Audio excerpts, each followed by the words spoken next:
What There do we we call go. it after Gorgor dies? Is it just friends? Yeah, it's just Tombstone and Friends. Yeah. And Carl, thank you for the 500 GP Diamond and friends.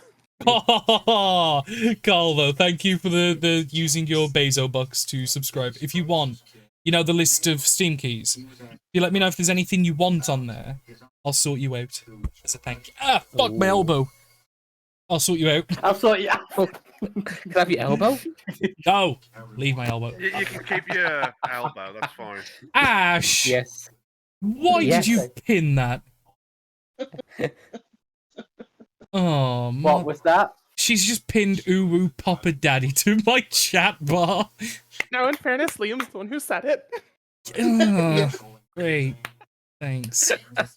Thanks. And as we continue with the bullshit, so I can introduce Ben, you are officially, so far until someone else redeems it, the PogChamp of the stream. So far, Liam, 2 streams in a row for the month of January, has ended the stream as the PogChamp of the stream.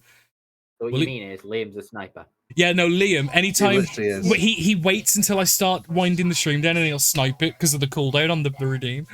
So you've got to kind of predict when Liam's going to do it just before him. But can someone dethrone it? We'll find out at the end of this. But first D&D stream of the year, and it is Ash's D&D, formally, informally, just known as The Adventures of Gorgor and Friends, at least until we get a better name. But to be fair, I think everyone's kind of semi-chosen the name anyway. Mm-hmm. I will take a sip of my Pepsi while I let Ash remind what the fuck Gorgor's about to do. There we go. So, the party met a very dubious benefactor who seemed strong, seemed powerful, seemed to have a good control of the area. And the party deliberated and discussed for a bit whether or not they wanted to fight what they presumed to be a vampire in the vampires there. They decided maybe they liked living more. Or maybe it was just, while potentially dubious in motives, at the very least, he was civil, and it's very hard to be the aggressors against somebody who's being civil from the party's perspective, potentially. Either way, they collected their loosely captured hamburger steak, also known as Mr. the Paladin the Dave. I got fucking confused and I was like, what the fuck you... Oh, yeah. Yeah. And he offered them, in the holiday spirit, he offered them a pile of lost goods that were, as nobles do, they trade artifacts back and forth, and given he very suddenly was no longer on terms with people, had missed the opportunity to return the artifacts, and thought best to return the artifacts through you. The party carried them back. Gorgor decided he would protect them overnight. And Gorgor decided while protecting them, maybe he wanted to investigate them a little. As the powerful wizard he is, maybe he could identify them. Mm-hmm. Well, I mean, if anyone's gonna make sure that they're safe, I mean, like, I'm like the bestest at doing it, right? So when you cast Identify, you shake the box. Yeah, pretty kind of. Now that's more like Detect Magic. Identify is opening the box, grabbing the item, and like the twist. Like when a guy brings his quote marks mechanic friend to a used car lot to buy a car, and that guy just goes around and kicks the tires and just like, yeah, looks good. That's Gorgor's Identify. Yeah, let's say you thought that was so good of an idea. You also made sure that you thought there was never a problem. That's why you waited till Flynn was asleep before you did it, because Flynn was watching with you. I mean, that's just like a byproduct, though, because if something is bad in here, he doesn't want you to get hurt. And he just coincidentally didn't have the idea until Flynn was asleep. Yeah. oh no, he specifically waited till I was asleep.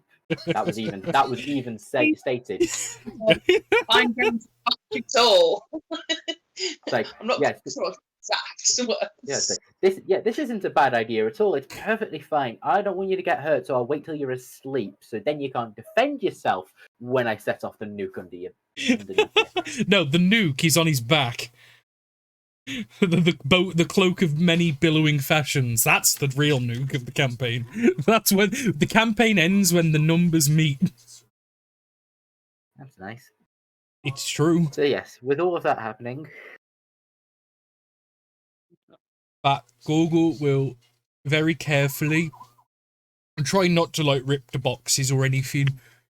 Go through them and like see what's inside. Is anything like glowing? Does it like maybe even like touch it and lick my finger to see if it tastes like, remember the demon monkey blood that I ate before? Like, does it taste demony, or is it okay, or is it just metally, or whatever it's made of? Go through all the different boxes and check. Is the outer rim of the boxes, or are you opening them up, or I'm going You to said you were tasting them. carefully opening the box, trying not, because like I want to put them back in the boxes after. Yeah. So and then it's like tasting the actual things. There's DM your screen, but you're not the DM. Well, that is because it's a mistake.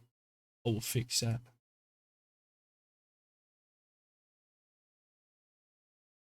Oh yeah, that's what Google's doing.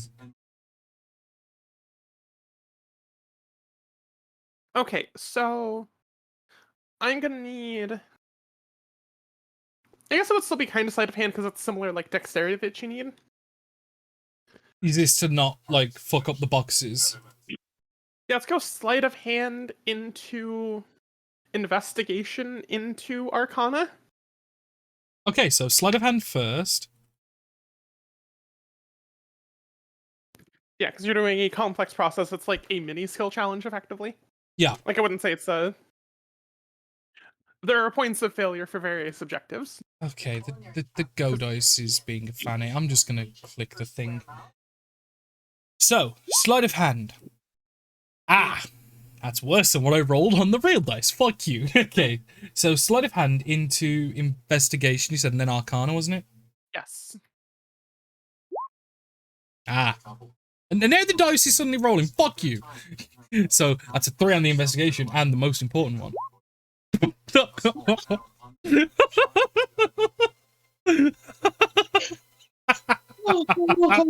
Oh no! So it rips open the package. Oh. Sees an item inside. That's about as far as he gets. Yeah, but not. It's not. It's worse than that, because this is doing. I'm doing it to all of them, so it's going to be like a kid that's woke up at like 6 a.m. and the parents come down to find him with all the wrapping paper just everywhere. Mm-hmm. Oh, Yeah, you're dear. just like one's a little dragon statue that you're just like airplaning around. Oh no! Oh no! What have I done? What has Gogo done? Not what have I done? I'm gonna need a D100 out of you, please. Yeah, sure. Is this to find the sphere of annihilation? 36. And we are going to temporarily lower the curtain on Gorgor. I won't go to the rest of the party. Now I know Gorgor was staying up to Yeah, because I've guard got the presence. yeah, because Flynn's asleep in the barn with me, and then everyone else is doing. I can't remember what they were doing I actually. think Did you all go Cinders was straight to watching, bed? and I know Cinders was watching. Did anybody else have anything rolling? I know, Carl, you've been missing for a bit. Did you have anything? Oh shit! Yeah. Loosely, the party had just come back, returned. That was partially why I recapped as well. Yeah. Oh yeah, Cinders is in there as well, watching me. Yeah. Oh no! But Carry on. Cinders was specifically supposed to watch for Yeah. people coming in to the barn. I think it's threats, but yeah. Like, I remember just that I was going back to Sir Simpleton's room because I'm not staying in a fucking barn, blah, blah, blah, blah, blah. You know? That was Yeah. literally remember. Everyone else went back to either Simpington's room or, the Servants' quarters. servants' quarters. Mm-hmm. Whilst, yes, Gorgor and I decided it was smarter to try and watch the gifts to make sure nobody tried to do anything. Thought it was smarter. Thought. It was, but then no one else decided to think that might be a good idea. The rest of you thought, no, I want a bed. Beds sound nice, but I'll just be standing somewhere. In fairness, Yeah, the party had walked like 8 miles. Come on. Yeah, and I would also say, you've been standing there. You've just finished your Windows updates. Yeah, let's go with that. Are you trying to drone me, Carl? No, not yet.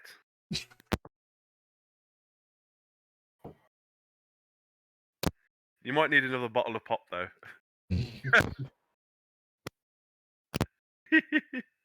Yeah, that's nearly empty. Yeah. As you will.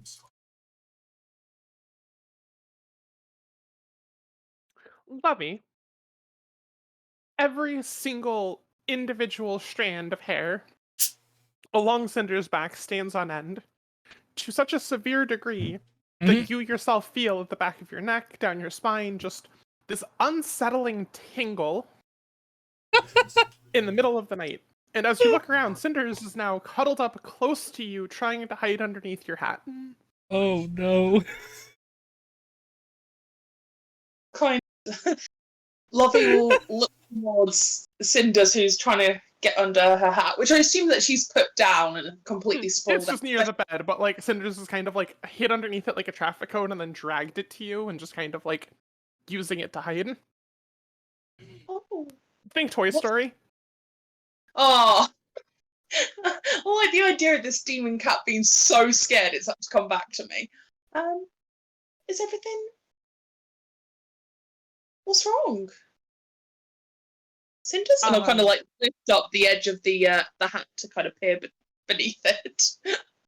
A little bit further away that I'm not going to get a claw in the face. You know what I mean? When you're kind of like... contrast that you would never expected, because Cinders has this sort of like very subtle hellfire in the back of their black, like empty eyes. Mm. And yet somehow the pupil of the flames looks a little bit smaller. There seems to be a little ring of white around the edges as these eyes are wide open. This cat is clearly unnerved and unsettled by whatever it's experienced. I'll get up and grab my shit and start like trying to get it on, because I'm guessing I didn't have my armor on at the time. Oh, well, would I even put my armor on? No, I'm going to grab my broom and get the fuck out of there and like leg it. You watch, it's going to be something silly like Gorgo flashed a holy symbol by accident. Where was Simpleton actually? Was he with me or was he back at the barn? I can't remember. It's only me and Flynn in the barn. I believe you two are like, I think probably Simpleton's probably give you his bed and he's sleeping on the floor next to you. That'd make... I think there would have been a chaise lounge somewhere in the room or the room next door. It's like an apartment. I am nearby somewhere, I think. Yeah. Okay, I will go and find Sir Simpleton and shake him awake. Yeah, because everyone else is in the servants' quarters? Yeah. Yeah. What? Proper like shaking him. Yeah. What? My cat's scared. Oh, and you like grab his glaive and yeah. We're just running through this in our pajamas, like through the fucking. They're gonna be some fancy fucking pajamas. Mine have got to be like silk or something. Oh, like. fuck yeah. Yeah. Like, yeah, full on. Nightcap. Yeah. Has he got? He's just got an what? Do you remember them old fashioned? Like the best way I can describe it is like a nightgown. I can just imagine. Yeah. No, Simpleton's got like the full body onesie with the butt flap. And the butt flap is down. Well, no, just one of the two buttons is like a corner fold. Too peasant. He's got like open kimono energy, I think. Anyway, like. Oh yeah, open energy. Yeah. okay, let's go. That something weird has happened. So I will grab my broom and get the fuck out. Head out the manor to the barn. On the way, could we run past the servants' quarters and get the rest? While you are on your way to the general direction of, because you still have to get out of the house first and like down the stairs and etc. While you're doing all of that, Flynn and Korkor, may I have a dexterity check Just a check. or a saving throw? It doesn't make a difference, actually. Saving throw. If you don't know it's coming. Let's be honest, you don't know it's coming. Wait, I don't think it's about knowing it's coming. I believe it's just if you can see it. A dexterity saving throw for specifically for Bob. I know you're a muscle wizard, but do you know what I mean? Well, yeah, it's just normal barbarian thing, isn't it? Yeah, as long as if you can see it coming, that's the thing.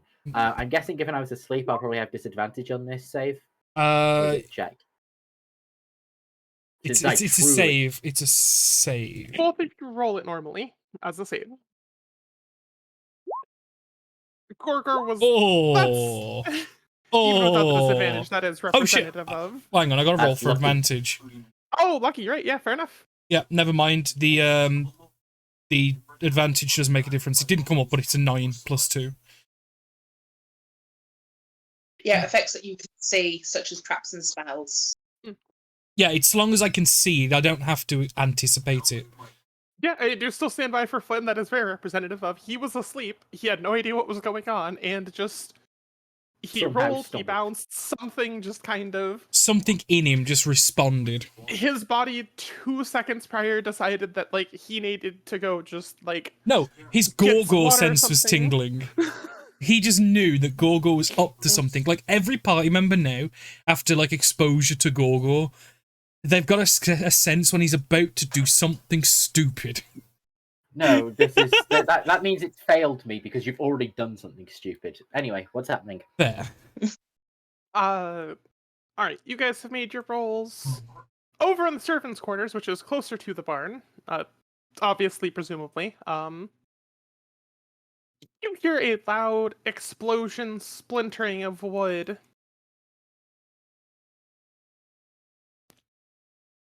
You hear things slamming into other things. There is just some sort of... Again, explosion is the only word for it, as some building outside sounds as if it's just burst from the seams and splintered in every which direction. Oh. There's a mild, just initial spark as everything begins to rip and tear, followed by just the collateral fallout of all of the shrapnel and flak falling, crashing, slamming into everything else. Oh. What the fuck did I do? I think you found a bomb. He was like, oh, there's this weird cylindrical package that's got a countdown on it. Oh, press the big red button. Boop. Oops. Boom. No, it had a phone attached to it, and it was just... And you went, hello? Yeah, hello, mortal. And then it went, goodbye. What? Oh, dear. Knowing like Ash's like misdirects, this is going to be like someone's ancestral bomb that the vampire was trying to like return. And Gorgo accidentally blew it up. She hasn't really said it was an explosion. She said it's like an explosion. Oh, yeah. And maybe it was just, it's filled, it was like a confetti thing. And all two things together. So it felt like a full fucking confetti explosion into my... Yep. Maybe. And it was meant to be like a great big firework thing, and Gorgo put that with like, I don't know, a bag of holding and then shook it. Like, I don't know.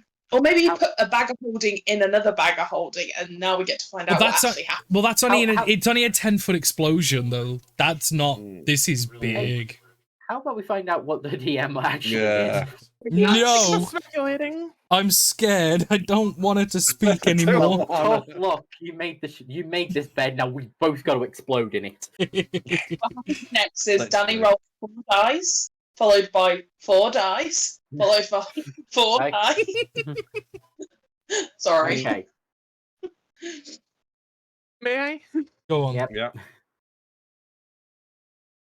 Yeah. Anyone who left the servants' quarters to investigate the explosion, along with Lovey and Sir Simpleton. As you make your way out, you both. Lovey's team had a little bit more notice, but it was a further sprint. You will see what remains of the barn scattered about the lawn, just, in the general direction of the wedding. You will see Gorgor and Flynn looking incredibly alert for someone who was allegedly asleep. Gorgor looking confused but reflexively competent. And they are dwarfed as they are next to some tentacled, eldritch monstrosity horror. Oh, okay. Ah, But I am going to move to the token layer. I have a question. oh, I saw that. I thought someone else put that on the map at one point. Have all my hit points come back? No, none of us finished a long rest. You may Well- have had a short rest to get back whatever hit points you needed to get back. Good luck, everybody. I'll be hiding in the corner. So you Say may that like- spend a hit dice, but you may only spend one batch of hit dice. So you can pick any number of hit dice to spend. But if you're not to full or you're liking or whatever, you can't just choose to roll more. So you can say you want to spend 4 hit dice, 6 hit dice, whatever you want to spend to get back that much HP. Okay, I think I'm fresh because I didn't actually fight anything. I'll just spend 2 for the sake of, because I'm a tiny bit. I'll spend 1 hit point Cool. I'm and get all full. the way back up to 17. 17? Yeah, because his max is 17. Nice. Oh, no. I'll look on the D10 for the sake of it. I forgot about that. I thought that One. was fixed. That's all I need. You do get con modifier on that as well, so but there's no overhealing. Yeah, I need 1 hit point back. Do we get any of our other abilities back? Like, some things like refresh and a short rest, or is it just Short one hit? rests. Short rests. Okay, cool. Perfect. Thank you. I think that's actually one of the things they're transitioning into in 1D&D is just officially making it. If you get 1 hour into a long rest, you've had a short rest. I mean, 'Cause that's... that just makes sense. Yeah, I was going to Yeah. say, I think most DMs, if the player asked, would allow that anyway. But to I make... think they just made it like yeah. an official playtest rule. Yeah, no, that because it makes entire sense. Like, I Well, think... you don't have an hour's nap, and someone doesn't go to you and say, "Well, you didn't declare Sure. Yeah. sleep You for didn't like have 8 hours hours, nap and you only had before like 1 your hour 8 sleep." Yeah, you didn't have 1 hour of sleep before your 8 hour of sleep. What? Yeah. Imagine people taking short rests before their long rests just in case they get ambushed in the night. Yeah, that would be... I want to listen before I sleep. Makes 0 sense. Yeah, so I'm an AC of 11. This is going to be interesting. Yep. I would like to move And back a to the big- castle, please. Pumpkin. Where are we spawning from? Well, 2 people are going to be around this thing in whichever direction they chose to run.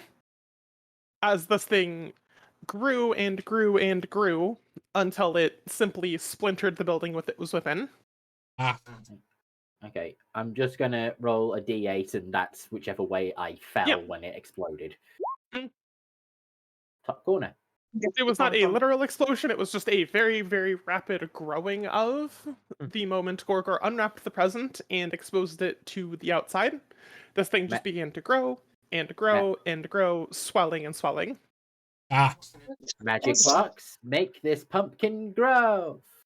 We don't know it's evil Now yet, I've made my reference. do we? Just be Everybody friends. else, servants' quarters are coming from bottom right. It would, Anywhere in the bottom right quadrant. it would seem. Symptom and Lovey would be like bottom middle left-ish. roughly however you want to shake it out. And then I don't know where Gabriel went to servants' quarters because he could have been either. It would seem that I may have fucked up. I'll just put myself over there, so I don't mind. Sounds good. Oh, you bloody think! Maybe. Just maybe. Yes. Do you know how you Well, vote? Let's see. Do you know what though? This explosion has just reminded me of something that I fucked up. You're on your Yeah. own, pal. Dimension door won't take you. I'm too small to carry you. Oh. Okay. Well, surprisingly, Gorgo will want to willingly move away from it. He's gonna hit, right? Like, let's be honest. Anyway. Oh, Yeah, as the two of you each, Gorgor manages to get out from under that thing and dodge the viney tentacles as he runs. Flynn, you just kind of managed to roll out from underneath this thing from squishing you entirely. Mm-hmm. And with that, let's have some initiative.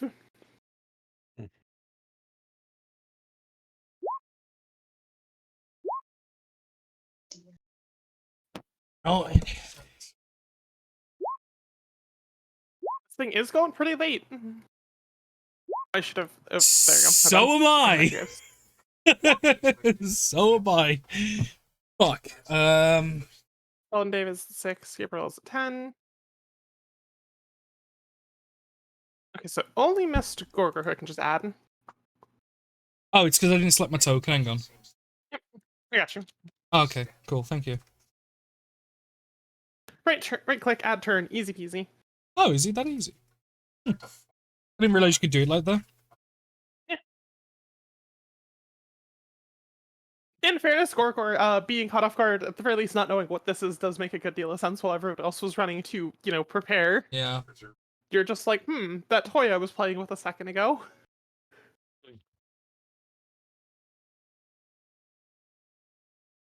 Alright. Flynn, you are top of the round. This large monstrosity has just exploded the barn, tried to grab you and Gorgor, and slowly swollen to the size of, well, the barn. Just the entire barn.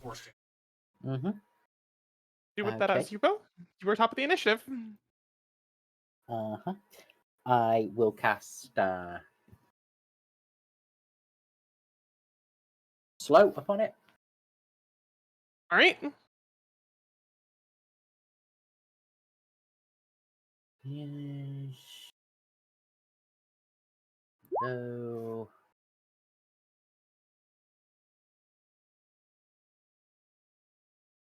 Can it make Save it me... here. That was what I was trying to. Yeah.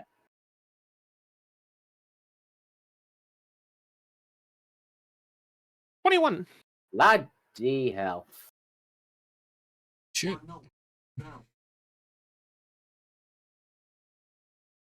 Right, well. That is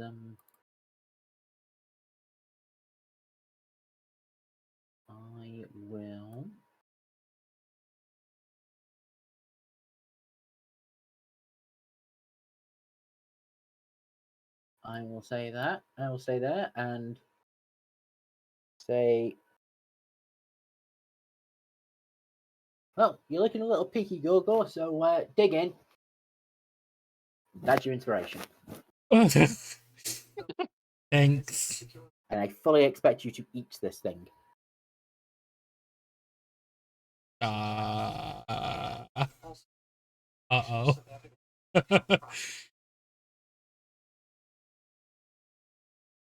Alright. Anything further, or are you just gonna stay there? I'm going to see if I could possibly move maybe just 5 feet back away from it. Alright. Seems good. Yep, that's okay. I'm just like slowly backing away from it, just like, what the F is this thing? You are still trying to, or having to try and duck like the occasional tentacle, because this thing does seem to have monstrous reach with these things, deceptively long. Yeah. No, I'm like I say, I'm just kind of just stepping back, just trying to think. I don't imagine I'll get out of its reach. I'm just hoping that maybe if I move back far enough, it'll consider Gorgor a bigger threat. Very valid. With that, Lovey, you're up. You've just run downstairs. Still a little bit of sleep, still a little bit groggy, but feeling better rested than you were earlier.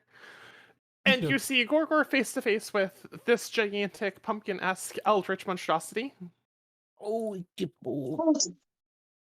Kind of look at everybody else, kind of look at Kogor, do a couple of like backwards and sideways back thing, and then I'm gonna be like, "Give me your fucking 90!" and run over to Sir Simpleton. I'm gonna cast Bark Skin on him, so your AC can't drop below a 16. And I'm like, "Go get him!" And then just keep going. 5, 10, 15, 20, 25, That's not bad. 30. It's not bad. It's Yeah. basically mage armor. Yeah, that'll. Yeah, I'll take Yeah. that. Till I'm like that. Thumbs up. Oh dear. Yeah, so I will put Buckskin in the chat. That's an action, and I've continued movement, and I will cast Shillelagh as a bonus action on my broom, ready for next turn. Yes. A reminder, Barkskin is concentration. If you need to just track that anywhere or anything. Yeah, I've got the. Yeah, thankfully Shillelagh isn't, which is what I thought I was going to do. Yeah. Perfect. Thank you. I will put a little note on my character to say that I am concentrating. Yep. Oh, that's the thing. Brilliant. After that is going to be our Valiant Knight in Shining Armor of wood. Look, he's just that charming. Like, despite the armor being made of wood, there's still a little bit of shine, a little bit of sheen, a little bit of glint to it. That's just sap. Just that cocky smile that could win the world. No, it's just sap. I'm going to try and run 30. I guess. I'm just going to run in and try and back up Go. He's that kind of person. Alright? And that dash, that's all I can do, I think, for the moment. I'd just be like, what do you do, Go? Well, there's a big pumpkin thing. Kind of grew I out. see that. It grew out of the presents. Like, oh. What are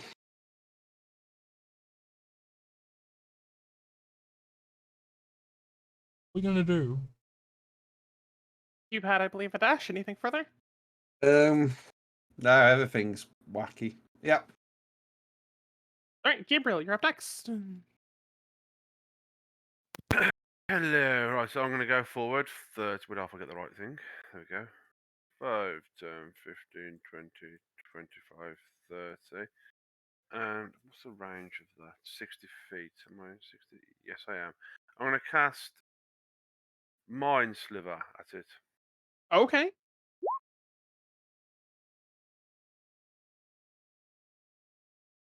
Not bad. So it does have to save saving throw. Let me...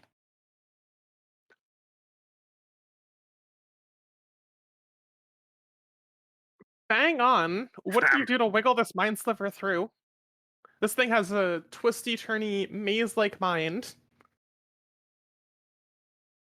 What tricks does Gabriel have to try and navigate such a labyrinthine mind? Nothing. Oh, okay. This is done. Yeah. She was basically giving you, explain it and it works, and you just said no. I'm still reading it. That's what I'm saying. Right, he was driving through his phone during my and I'm trying to wanted to target damage and subject test with other spell increases. I have no idea what you're on about then, because this I've never used that spell before. No, Flavor text wins ties. Basically, as long if you can give a bit of role reason play description.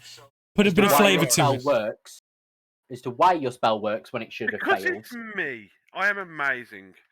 I don't know. Whatever you want. Your sheer self-confidence burrows its way Exactly. through this creature's... It's me. I'm awesome. I don't know, because some people say on a match they don't accept it. Some No, people that is... do. It is a floating No. +1 bonus that players can claim by role-playing. The rule is right, meat. okay. The rule is like a meets beats, but Ash's home rule is if you can give some flavour text, she will always give the tie to the player. Oh, right, okay, fair enough.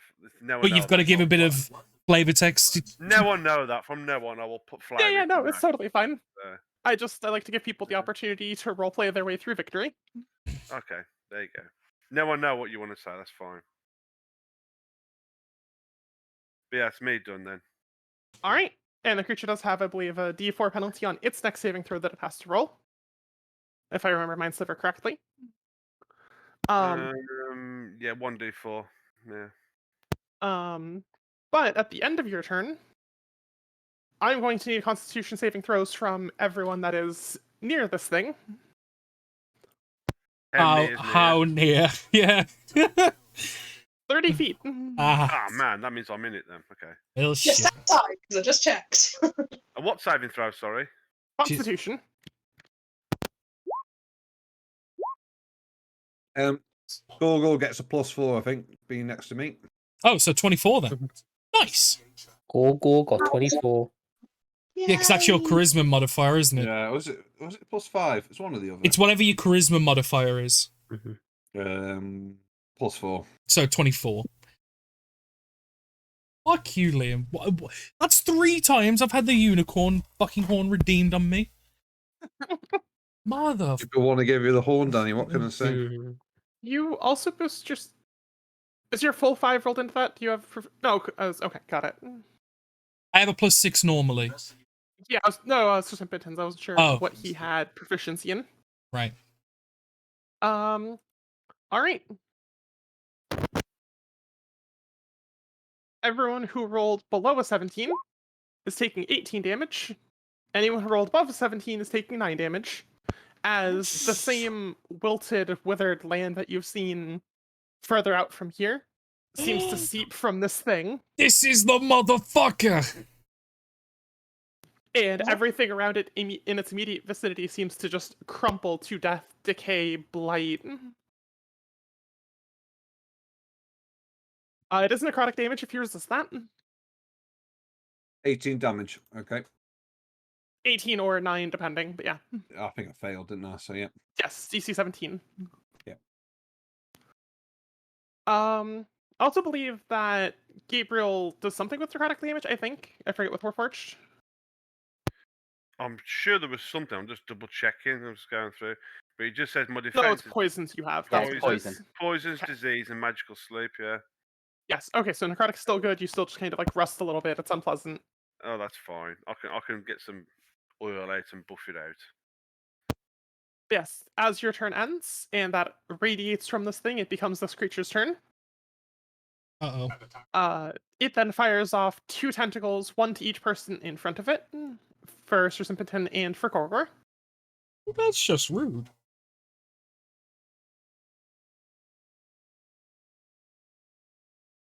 First one fires off towards Sir Simpleton.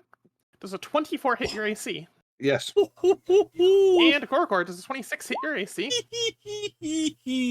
Fuck. Yeah. I would like another round of Constitution saving throws from you two, by the way. Okay. I'm just gonna add the +4 into the roll. As it throws 15 poison damage towards Sir Simpleton and 9 poison damage towards Gorgor. Holy shit. As 2 tentacles latch out, 18? grab you, just seem to drain life out of you. 14 is a fail. 17 is a pass. No, 18, because I've got Oh, yes. because I get the +4. You both pass. Neither of you are poisoned. But we take all of the damage, yeah? Yes. All Cool. of the damage and then chance to poison. Yikes, that's 24. Shit. Wow.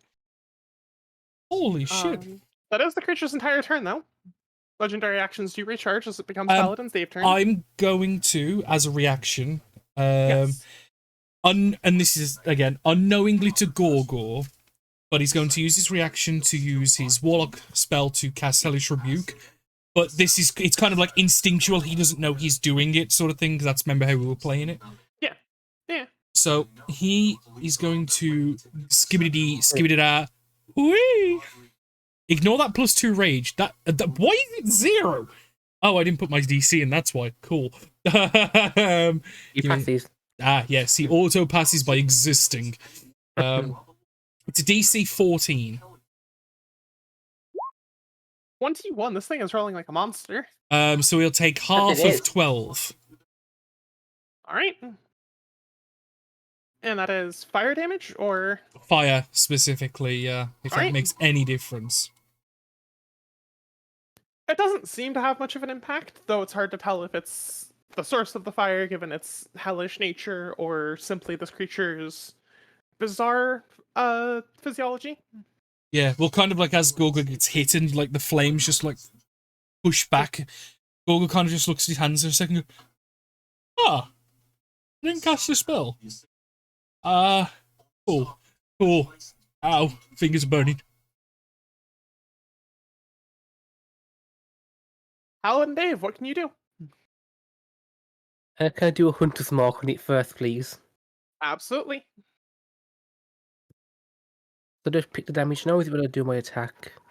It's What is whenever it? you hit the thing, you do Hunter's Mark damage. Okay, let's double check that then. So I'm going to try to throw a javelin at it.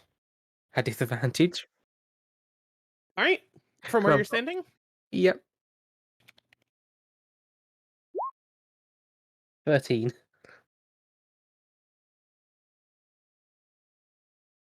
13 does not hit.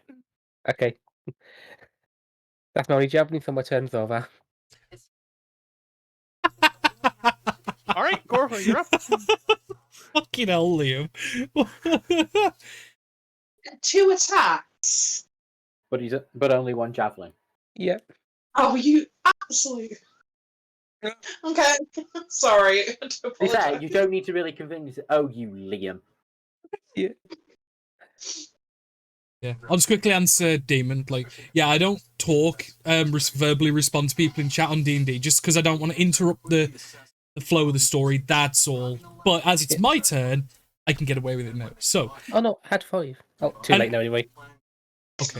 okay, right. Okay. So, ow, my fingers are burning. I don't like this. What I'm gonna do is, I got rid of it.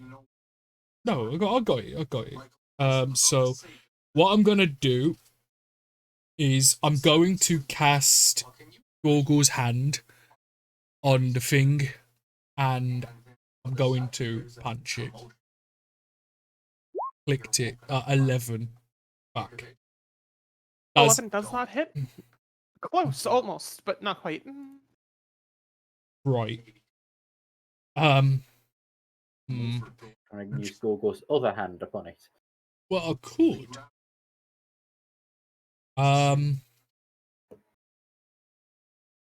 This is so stupid. I'm gonna use a bonus action, and Gorgo is going to cast Mage Hand on the big pumpkin thing with the vines and all of that. And I'm going to attempt to shove him and make him prone. Because as a bonus action, when I take an attack action on my turn, you attempt to shove the target over. On a hit, you must make an opposed strength check against me. If I am higher, he is prone. So you can do Mage Hand once you land a hit. Oh, fuck, yeah, it's when I hit. No. So Ah, Gorgo's fuck! other hand. Ah! Actually, I'm not even raging, so I'm gonna rage. I will get very angry on my turn instead.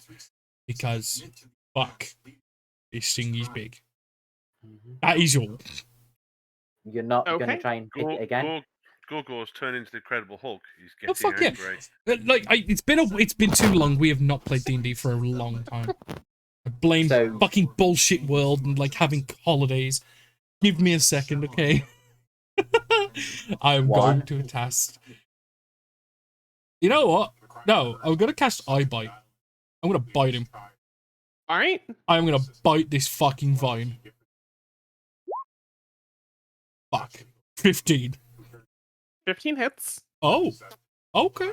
It is a fairly large creature, a giant pumpkin-esque shell. He takes 8 points of shattering damage as like my teeth like kind of like shatter like all the vines around and things. All right. Oh god, damn it. I just got it. What? I What? got why it's I bite because literally I bite. I'm I'm sorry. Gorgo's got pumpkin juice. Literally, there is so many layers of puns just mixed into this character sheet if you look close enough. But that is now officially me, Dunks. Bonus action. My reactions come back. I'm not going to move. All attack actions. Is it pumpkin juice or orchid juice? We'll see when.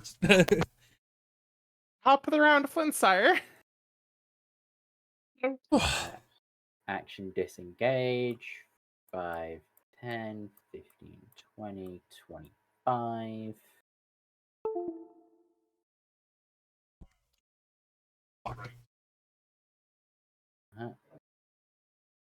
And then I'm just going to assess for the moment. All right. Because I can't really do anything else because I'm using the action. So Call. Gonna study. yeah, I'm just gonna look at it and just go, the hell is this? More importantly, the hell am I gonna spin this? Throw me an Arcana check. Oh, that was more of a think, but sure. Yeah, Arcana. I mean, I know that's not the core of what you're after, but just like, while you're studying the thing, you're at least, Yeah. Does your memory jog any? Is there any memory to jog? I'm guessing an 8 says no. Not at the moment. Mm-hmm. I wasn't going to give it to you instantly either way, but... Yeah. Alright, Lovey, you're up. Yeah. I'm not quite sure what to do right now. Okay. I'll go with my original thought as I try and get closer to this thing. I'm gonna move in 10 feet. And then I'm going to basically kind of, she raises her hands and I am going to summon from the ground around it a bunch of slugs and cast infestation on it. Okay. Nice. Yeah, because apparently slugs eat pumpkins, I just discovered as I googled it. They eat a lot of vegetation. Yeah. So try and like bring its natural enemy up.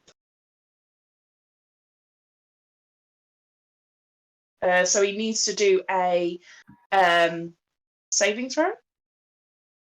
All right. What are we looking at for saving throw wise? Saving throw. There we go. That out. Constitution, got it. Oh yeah, and there's another d6 on there. I need to alter it. Oh, 11 poison damage. That's it. It's not thinking to poison, but who knows? 9 does not pass. Don't forget, it also has a lowered thing because of the mind sliver. Yes, that is the. I was wondering where the next saving throw was, so that's even. Lower. Well, it gets a 7. Oh, wow. Yeah, so it takes 11 points of poison damage. As the slugs start pulling on the pump. Yeah. Look, my other idea that popped into my head, I realised I couldn't go to a high enough CR level because I was going to make things very weird. I'm just waiting until Gorgo's next turn when I cast Eye Bite again and accidentally eat a slug. Well, at the end of your turn, it chooses to make things very weird instead. Okay, go for it. Its tentacles burrow deep into the ground. Instead of flashing out towards you, they burrow just deep into the ground beneath itself. And out from the ground, one of these. Some undead pop up. Sorry, what? Look in front of you and Flynn. Its tentacles burrow deep within the ground and seem to pump foul energy into the earth beneath it.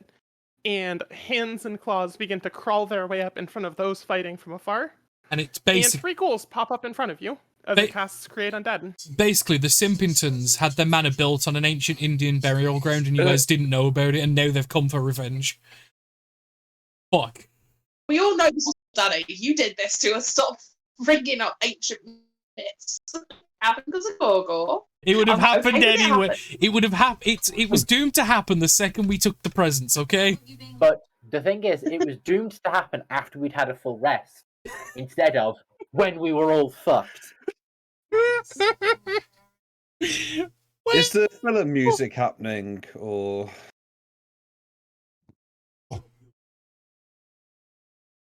No idea. Sorry. Was that a serious question? It sounded like a meme question.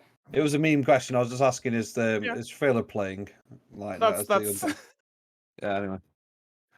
As Lovey's turn ends and she's greeted by a ghoul, it becomes Sir Simpleton's turn. Hmm. The ghoul's taking a moment to rise their way out of the ground on the in-between. Yeah. Goody. This one, the one in front of me brought a shovel with it to dig itself out. I am very badly wounded, so I am going to pump 25 lay on hands into myself. Nice. And then I'm going to cast Spiritual Weapon. And it can do Okay. some whacking for me. Because that's a bonus action, isn't it? So. Yep. Yes. And he will try and whack as well. I forgot Right. that. Yeah, the spiritual weapon will, yeah. Yeah. That unfortunately is not likely to hit, unless there's anything else, other modifiers missing on that. No. It was a natural 3, so no. That's not. What I figured. Yeah. Alright, you healed yourself up a good bit. Gabriel, your turn has come. There's some undead-esque creature in front of you. Looks fairly trivial, but it is still blocking your path at the moment. Well, I'm going to have to smack him one. Why not? Alright, First attack will be that. that hits. It hits. Yeah. Oh, bloody hell, I thought that would have missed. They're not fast. And obviously, my second attack will be on him as well. Why not? Alright. And as you hack and slash your way through this thing, it pops up out of the ground, and as if you're still just on your way, you cut right through the thing and down it goes.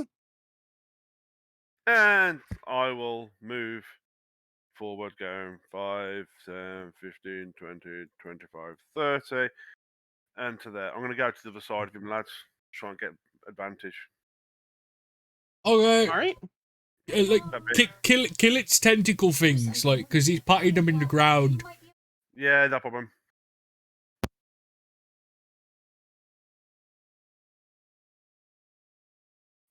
Done. Alright. The monstrosity's turn arrives again.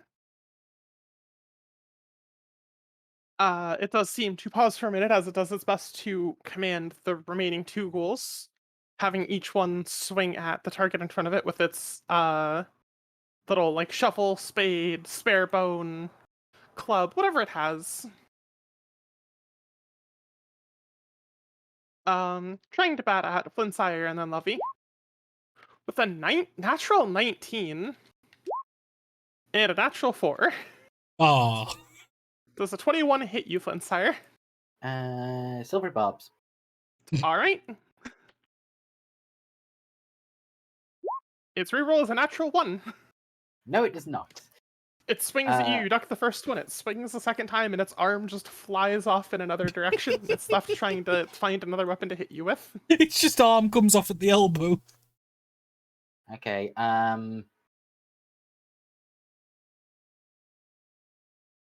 Yep, Simpington can have advantage. Because of it. Alright. The ghouls seem ineffectual. Make sure you note your advantage if you need to. Then, afterward, it is going to fire off that one. Just pull it up Yes. real quick. Useful. Alright. This one is targeted at Gabriel. Watching Gabriel cut right through the vine puppeted ghoul, it fires off just a massive glob of acid in his general direction. which is going to be math. +9 to hit. Say 21 hit your AC as a ranged spell attack. Yes, it does, but I'm gonna use shield. All right. Okay. Yeah, come on, Eldritch Knight. As the acid glob flies towards you, you manage to deflect it with your shield, making it just explode into the ground beneath, beside you. Like, Is it goes that left, the it goes right, it goes over. best you got, you filthy pumpkin? That does seem to be the best it's got, other than puppeting the undead. That is its entire turn. He should not How have do said they- that. Okay, I'm gonna go 5, Uh, 10, 15, 20, 25, that- 30. So hang on. The attack against Gabriel was a ranged attack, yeah? Yes. Creature within 5 feet. Yeah. Oh, disadvantage? I thought it was opportunity attack. Either way, fair enough. It doesn't matter now. It doesn't matter, Yeah. but it was just Yeah, but isn't he within 10 feet anyway? no. But there are creatures within 5 feet of him, of the big creature. Therefore, it's always disadvantage. Legendary Oh. creature bullshit. Okay. That's a good answer. Yeah, discovering I had more than one javelin in the end, I'll use some more javelins. Oh my god. Fuck's sake. He I've only did got say that, 17 hit points. I need to stay back. I could be dead in one hit. Yeah, but you you can did. actually get like portable smaller javelins that you use with some sort of secondary projectile system.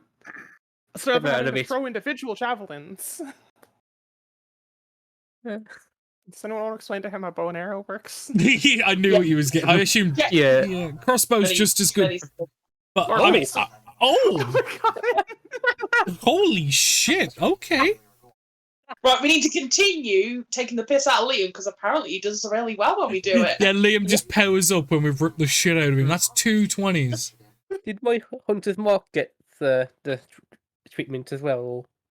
Yeah, Yeah, creatures Hunter's Mark mark. is just the extra d6 Yeah. also gets. The only dice we don't house rule now is ones that you gain on a crit. Like an example, brutal critical, because you only get that dice on a crit specifically. Hunter's Mark you That- just get. But yeah, that and stuff that's a bit iffy, like poison on the blade. Yeah. I don't mind stuff like that personally.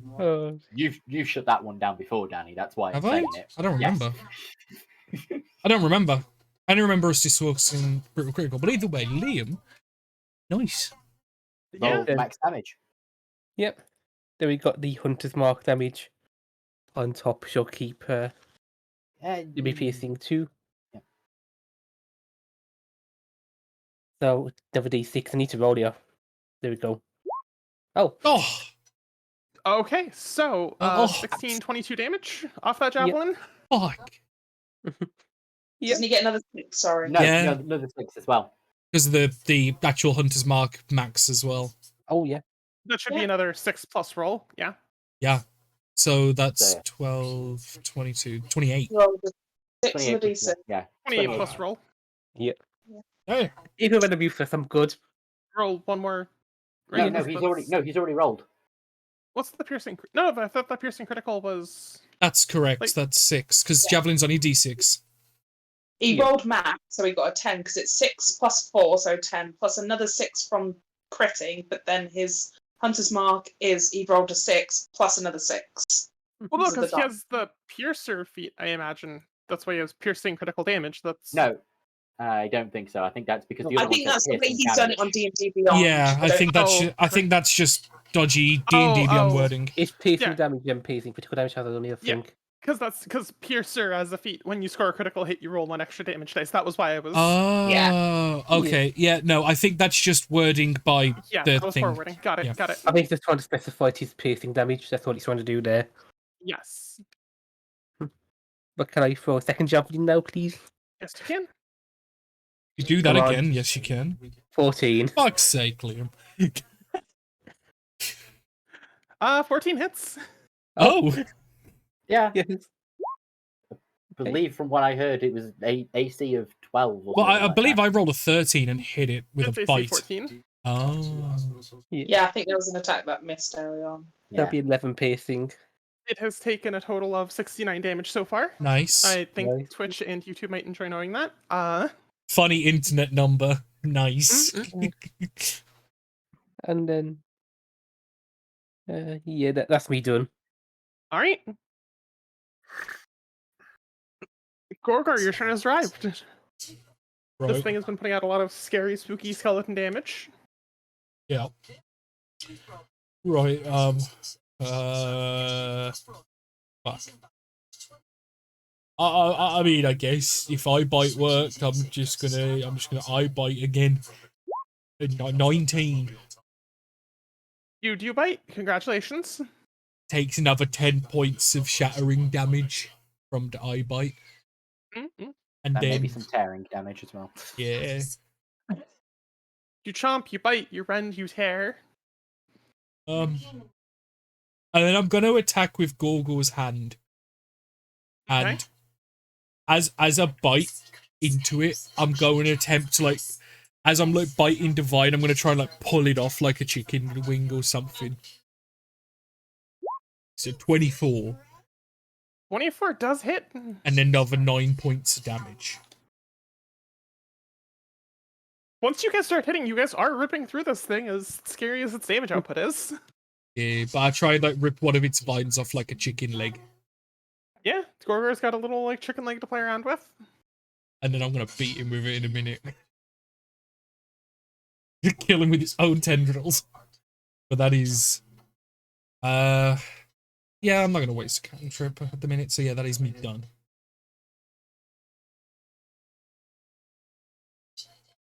What's this back at the top of the round order? Flintsire? You've got a little ghoul you're playing with. Uh-huh. So I will.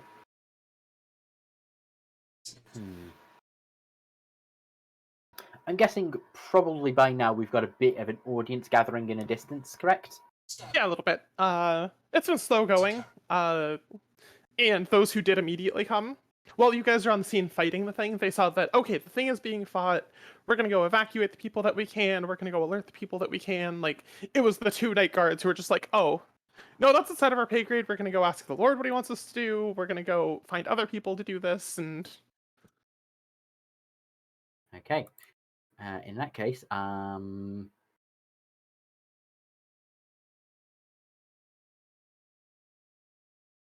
have access to it. Well, a lot of them are watching more from the house itself. The barn was a little bit ways off the property and such. Thunderwave. All right.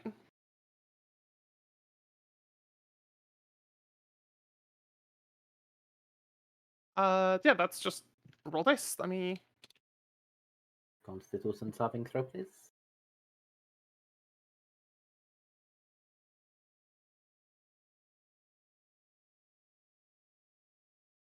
That's just a flat 1d20. 19. Oh. So it takes 5 points of damage. Yes, it does. As your wave does radiate out, does knock it off its ground a little bit, bounces around a little. Attack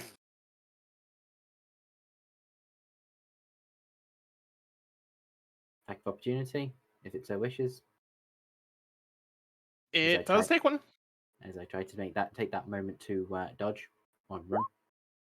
It just kind of flails helplessly. It was right-handed. Its right arm is currently gone. 5, 10, 15, 20, 25 to there.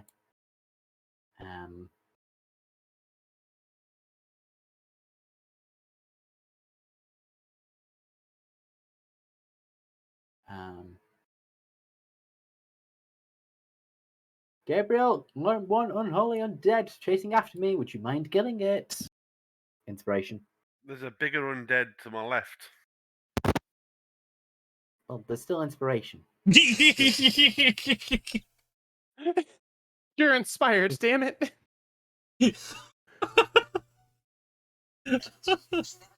Don't argue with the D8 extra you get to use. It's great for bastard. Love your turn has come. Yeah. What do I do? Kill it. I've got a concentration spell up already, so I can't do that for. Yeah, I'm Lovey, gonna take on set. I'll kill it. Just run. It's okay. I kind of look at him, and then I'm gonna bat the ghoul in front of me and try and splat its head in with my broom. Use Okay. shillelagh. All right. Roll some damage. Shillelagh broom. So 24 to hit, Damn. 24 does hit. Surprisingly. and then 9 points of bludgeoning damage. Is there no bonuses on that? Sorry? Are there no bonuses on that? It's 5 plus 4. Okay. Yeah, I it's, just like, yeah. it's It's just weird the shillelagh doesn't scale quite as. No. it's only a level 1 spell though, isn't it? Although it's a cantrip, and that was why like the Oh. other cantrips do scale up naturally. Oh, I thought it was level 1. No, it's Yeah, like it's- Booming Blade does an extra D8 per all- 5 all- levels, like yeah. normal cantrips do. All it does is make your weapon magical so it overcomes damage and use wisdom as you're hitting. Yeah, That's it. Everything else for me is a little bit lower, even though I do have very good stats. it's probably in case other people, like you put it on somebody else's weapon and they have multi-attack or something. Mhm. Oh god, yeah, because that could be nasty. Like Like if it was an extra D8 per level, it's like suddenly, Like- 4D8, yeah. imagine Lineal with haste and that as well. Yeah, that's probably why it doesn't. It just felt weird. I'm going to wiggle around. How are our two... how is Sir Simpington and Gorgor looking? Are you Well, hurting? Gorgor has boo-boos. Like, serious boobies? Yep. Does he need a plaster? I'm bloody. It's so alright, Simpson I don't- looks 2/3 healthy.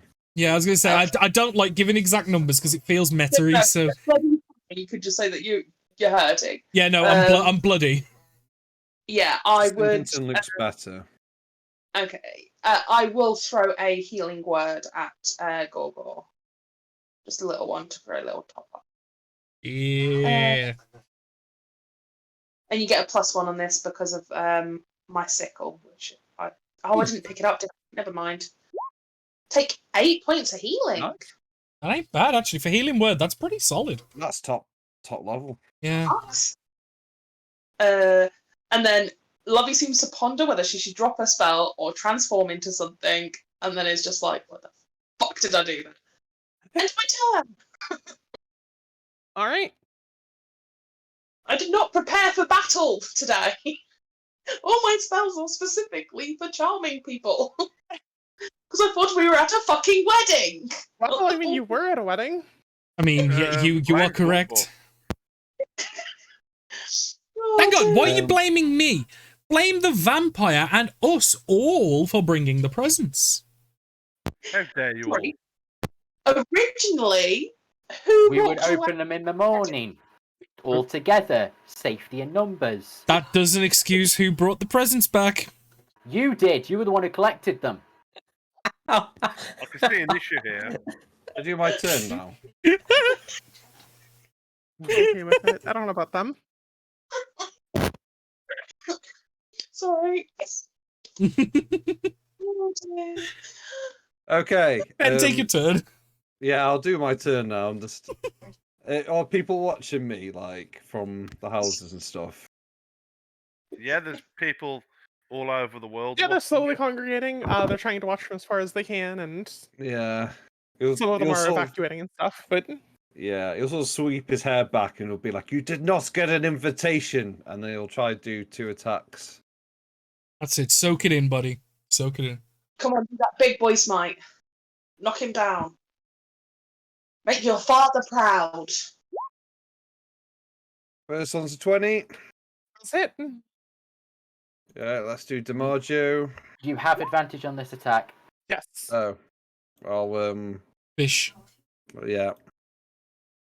Yes. Oh! Yes, you Yes. should. Yes. Yes. And remember, everybody, this is why you always fish for the crit. Because it fucking works. Sometimes. Roll me the and biggest, baddest damage you've got. Wow, it's Smite it. level 2 smite as well. That's what I was. Yeah. Fuck yeah, dude. Fuck up this pumpkin. That's 3d8, isn't it? Yes. Nice. 48. 48 because it's 48. undead. Oh yeah, nice. Fuck, this is gonna be chunky. Oh, Plus Oh my all God, of those what? maximized. So it's a total of 40 damage off the smite. That's unfortunate. But two. It probably still looks good. Like the You still people have the from damage the off the houses halberd got. as well. Like, that's 40 damage from the smite, plus your Yeah. halberd crit damage still needs rolled. Yeah, because you've got to I re-roll your imagine damage you now, are- because crit damage, Ben. Oh right, reroll again. Okay. But just click the halberd on the crit, because Yeah, it's completely different in it. Nice, that's... Ooh, okay, that's Another 49. 19. That shouldn't be 7, that should have been 10. Oh, yeah. So that's 62 damage total. And I get to attack again. Yep, but this time without advantage. Well, I mean, you can could. attack again, or you could just tell me how you want to do this. yay! You know what? No, attack again. That's the perfect way to end it, you know, just to show off. Yeah, like I can imagine the kimonos flapping and everything. Proper epic moment. It's probably just gets smashed into pieces because it's like first it's a Simpsons going overkill. Like first hits, stabs, rips it open, smashes, smites, stabs again, spiritual weapon then comes in and just sort of splatters it. And it's just like fucking thing. And sort of then just like make sure his kimono's back like tied.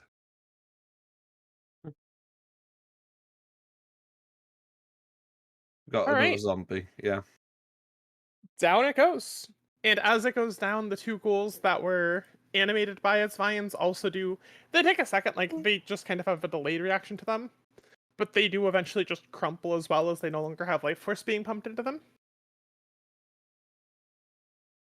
Yeah, that was literally exact lethal. That was Wow. on the nose, 150th point of damage. Oh, yeah, man. So good. That is So kind as of like funny as the 4-2s was, if any of those had been a 1, Yeah. Being alive, yeah. And then Gabriel would have stole it. Yeah. That was the thing. It was doing the ground damage. That was the thing. sorry, Gorble. When it came out of the box and like the barn blew up, it was killing the ground, and that's what it did. Is what the ground is like all around here for. Yeah. A quick question, just before we get started. What happened? as the creature dies, after being smashed and its physical form just obliterated, it does seem to crumple and fall away, and at its core, there is a tiny little figurine that looks vaguely like one of the lords that Sir Simpleton would easily recognize from the wedding. But doesn't quite look one-to-one with anyone you know, but like you see the house colors, you see the resemblance, like It was this that guy thing. always wears purple and a cloak, and he has brown hair. Yeah, this miniature's got those things. Yeah, it doesn't look like a voodoo doll, but it looks like an uncanny family resemblance of a doll. Yeah, and Gorgorl pointed out that was the thing, Lovey, that did it. Like that, it grew out of that. And that was in one of the boxes. Huh? And how did you see that it was doing that in the first place when you were watching the door? Well, no, I was watching the things and making sure they didn't do anything evil. And how were you watching them? I was looking at them. Like, I was checking to make sure, like, they didn't do anything. Checking inside them? Yeah. the Simpson face palms. So Oh, you dear. decided to do exactly what we all said not to do until we were all together. Why? What? Because I was making sure that they didn't, like, Why did you do that when we weren't all there? Because I didn't think they were going to do anything. I thought it was safe. Then why did you need to do it? I was making sure. Well, then, if you didn't trust them, Okay, how about we agree? If we're going to be touching things, we make sure we have somebody else awake with. Agreed?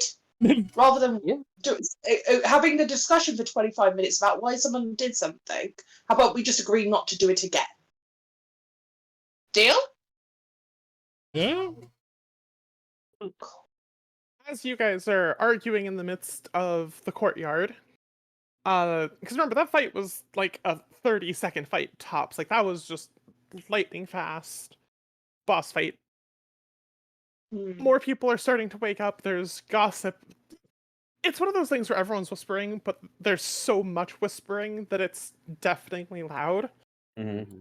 Before there's a slow eruption of cheers from the crowd. And while Lovey and Gorgor and Flynn are arguing, just the entire crowd, not fully understanding that you're arguing, thinking you're just discussing or whatever, they can't really hear you guys, you're far enough away. But they just all start to just clap and cheer as they see Sir Simpleton stood over this large monstrosity that had been attacking the household. Hearing the erupting cheers, Lovey will remember that they're currently still on mission and kind of look at everybody with like a wide look of, oh shit, places people. Talk to your followers then, Sir Simpleton, go on. Say something cool.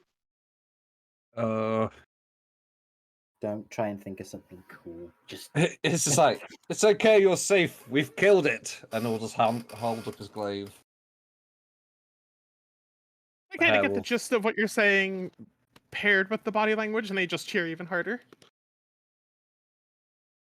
Yeah, like weapon up in the air after kill is like universal for cheer now, isn't it? Like it's Yeah.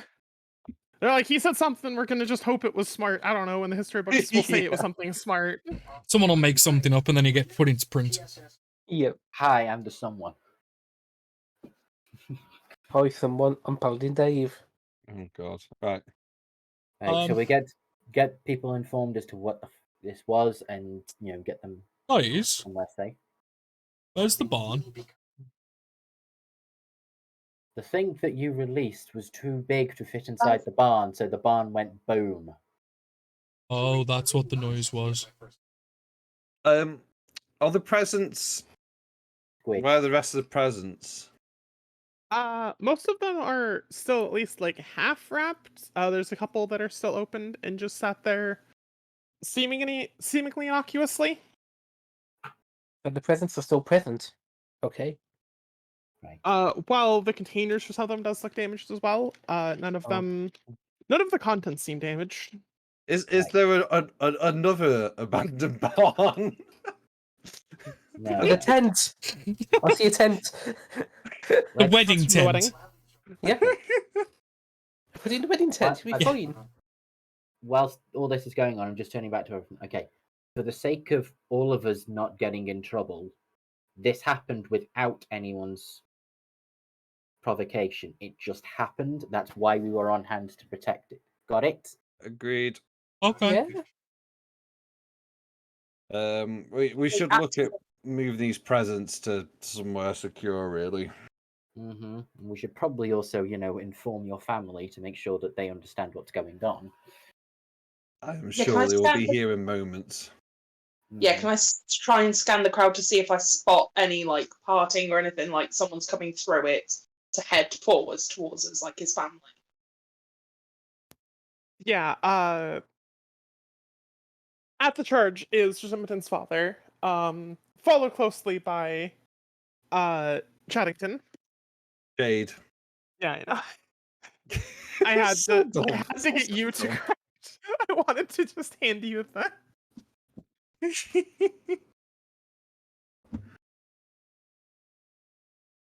Yep. But your father is like kind of confusingly, angrily stomping his way through. Like not mad at you, just like something what's has going on? I've disturbed woken the up, peace yeah. of my house. Like,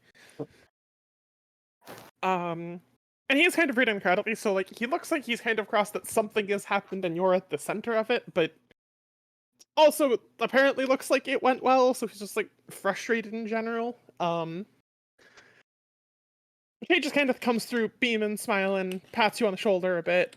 The two of them just kind of as they close their way to you.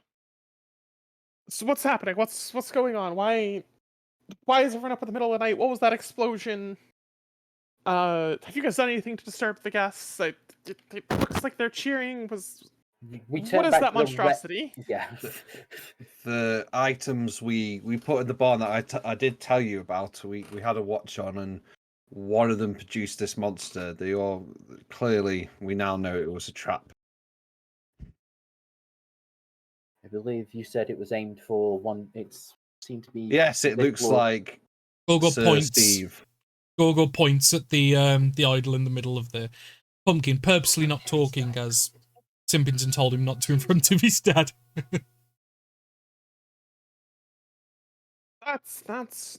He kind of like squints at it, looks at it a bit, ponders for a minute. No, that's Steve's grandfather. What's The a the man mad in the house. vampire in the midst of nowhere gave you an idol of Steve's grandfather, and it turned into a pumpkin monster? Look, Mhm. I did warn you. I did say things might go strange. We did find a vampire-looking man under a red sun to the east or the north. Insert direction here. East. It was Neast. Well,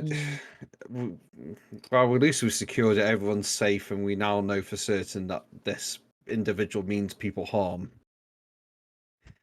What even is this thing? Why did it unleash that? Why did it? And he just looks so beyond exasperated. Like he's had 3 hours of sleep after one of the busiest days of his life, with just he's just so worn down and so confused. Just like, what? Why? This needs figured out. Good job on keeping watch and taking care of it. Just We need to speak to the king once in the proper civilized hours. I think he's got the answers. yeah, we need to figure out everything else under wraps, under guards. Don't touch any of it or move it. I don't. I was Just make it not a suggesting we move problem. it to another location. Just move it away from the houses. Yeah, just something.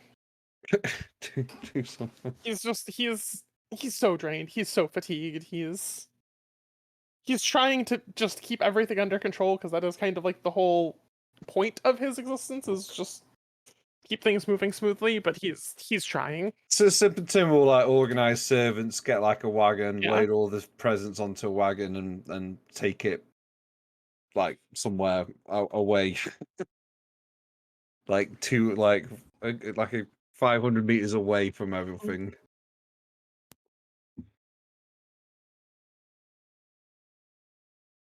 Meanwhile, Chate's just kind of giving you this like knowing wink, this little jab of the ribs. He's just like, "Hey, good job out there." Despite it all. I'm looking at him, wondering how the hell Chade's got so much energy after his wedding night. Maybe it's when He's that hand positively finished. glowing. Shall we get somebody to deal with this stuff then, and maybe also get some rest ourselves? Looking Yes. at Paladin that's about to fall apart.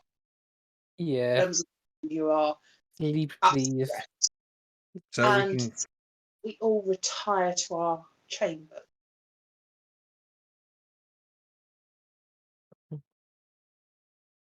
sounds good. I think the presents are taken care of temporarily, and we can rest until the morning, and we can try and resolve this matter. And I mean that all of us return to our chambers. Pointedly looking at Gorgo. Like, bedtime now. Come on, big guy. Gorgo will gingerly place the chicken wing vine on the floor and just kind of just like a nod. And I will start like ushering everyone away from the site if I can do to try and minimise this from going any further and causing the father any more concern. Mhm. All right, you go about that. So yeah, if that's the case, we just organize, go and actually get some rest and rest up. As you are shuffling stuff about, organizing stuff, you do see that the inside of not the inside, but like the people, yeah, inside. Once you start getting inside the house, a large number of the guests, at least, just do seem so alert at this point. Just having such a short burst of adrenaline in their sleep, like they're at least awake enough where they're all grabbing drinks. They're all just kind of relaxing a bit and trying to decompress after watching what from their part was a very exciting show. Some of them understand that they were in danger, but just when you don't really have the ability to quantify the danger you were in, it becomes a lot less horrifying feeling. Mm-hmm. One moment. Thinks a simpleton knowing his knowledge of vampires will sort of say to make sure everyone sort of is inside. I doubt anyone's having a drinking party outside in the cold, but like it just No, it's inside. They're just like yeah. Mm-hmm. Can I try and like within as many people? How close would these people be? Like within about 20-foot radius of kind of like a center area, if possible. yeah, like this is a large manor. Like they have effectively like the bar. Yeah. Like it's just a room where they keep a lot of their nice drinks on display with some tables and stuff for smaller social events. Yeah. So I can probably help calm everyone down a little bit and basically try and give a little bit of performance and then try and cast a calm emotions spell basically to just kind of get everyone to mellow out.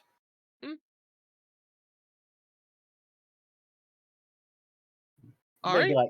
like maybe tell a bit of like a little bit of information, but just enough. If you're all safe, it's all been dealt with. The family thing, you're all safe.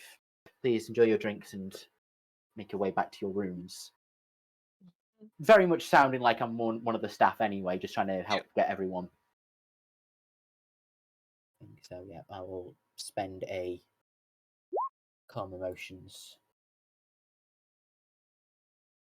Seems good. What? It's not you, it's Carl. Sorry, carry on.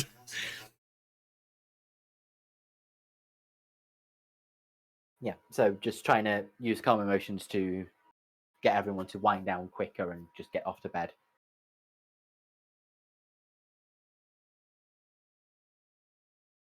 They do eventually wind down, just kind of getting that out of their system, decompressing a little bit. There's a lot less exhaustion, a lot more just, that was riveting. Jolly good, Yeah, boy.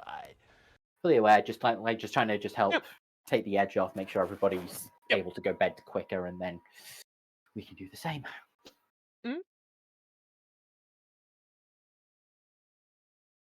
Yeah, it doesn't take too long once people just kind of like get their breath of fresh air. They get a little bit of drink into them.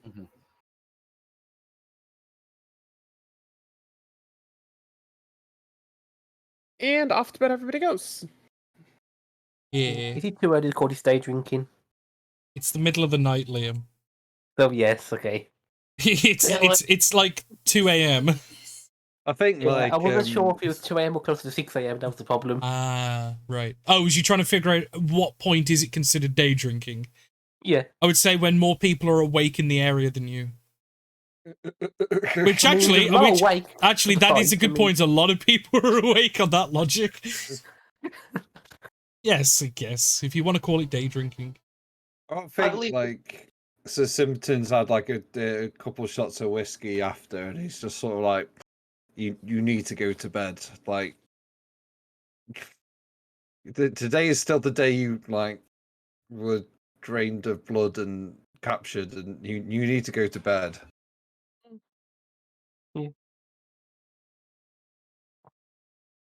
Okay.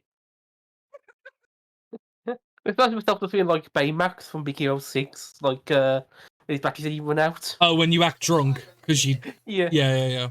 But like through blood loss, not through actual drunkenness. Yeah.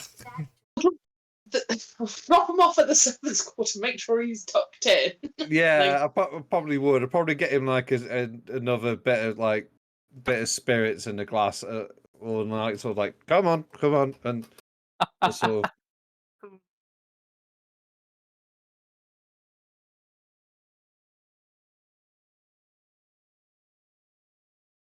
All right, you get him shuffled off to bed then. Mm-hmm.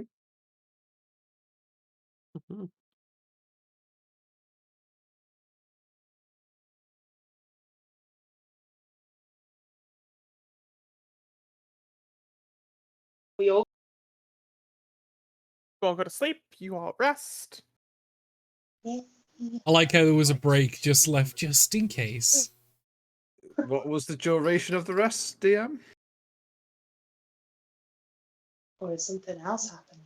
What's the ranking of it? Is it how long we're talking here? Given the long day you guys have had, you guys get on a full 8 to 9 hours of sleep. Paul and Dave sleeps in a bit later, even as he just has to fully recover. Someone Yeah. get some blood back. Yeah. I do like, for as much as he's like, I'm gonna hide forever far away and throw javelins, like, he did a solid, like, 40 damage to that creature. Yeah. Oh, that was a bit of luck, though. Well, luck is a skill. It is. In a lot of TTRPGs, apparently. Yeah. Mhm. I would I like do like to... those, because that was in that one Fallout game we played, I think, where it was like you could your Yeah. luck stat was just extra Right. bonuses you could apply across the day. Yeah, like God. it was like the ability to just tweak something in your favor if it was gonna fuck up. Mhm. Yeah, there's a game that I want to run called Outbreak Undead. It's not called luck, but you have like competency points where you get so many per like period of time where you can just add, because you when you roll, it's every 10 over or under you get degrees of success and failure, and you can just add and subtract failure and successes. Yeah. It's pretty good. It's a decent stat to have, because I suppose when you think about it, every person in real life has their own luck meter. It just depends. Kind of what Yeah. inspiration does. Which, speaking of, absolutely have inspiration, Mr. Simpleton. Nope. Like, if you don't currently have inspiration, please take one. Yeah. No, I did one. Like, Thank you. The Paladin Holy Crit Smites the Undead out of existence in their father's estate. Yeah, Right. have inspiration. And also taking the risk of having a catch line before I actually threw some attacks, and it Mhm. paid off. It usually doesn't.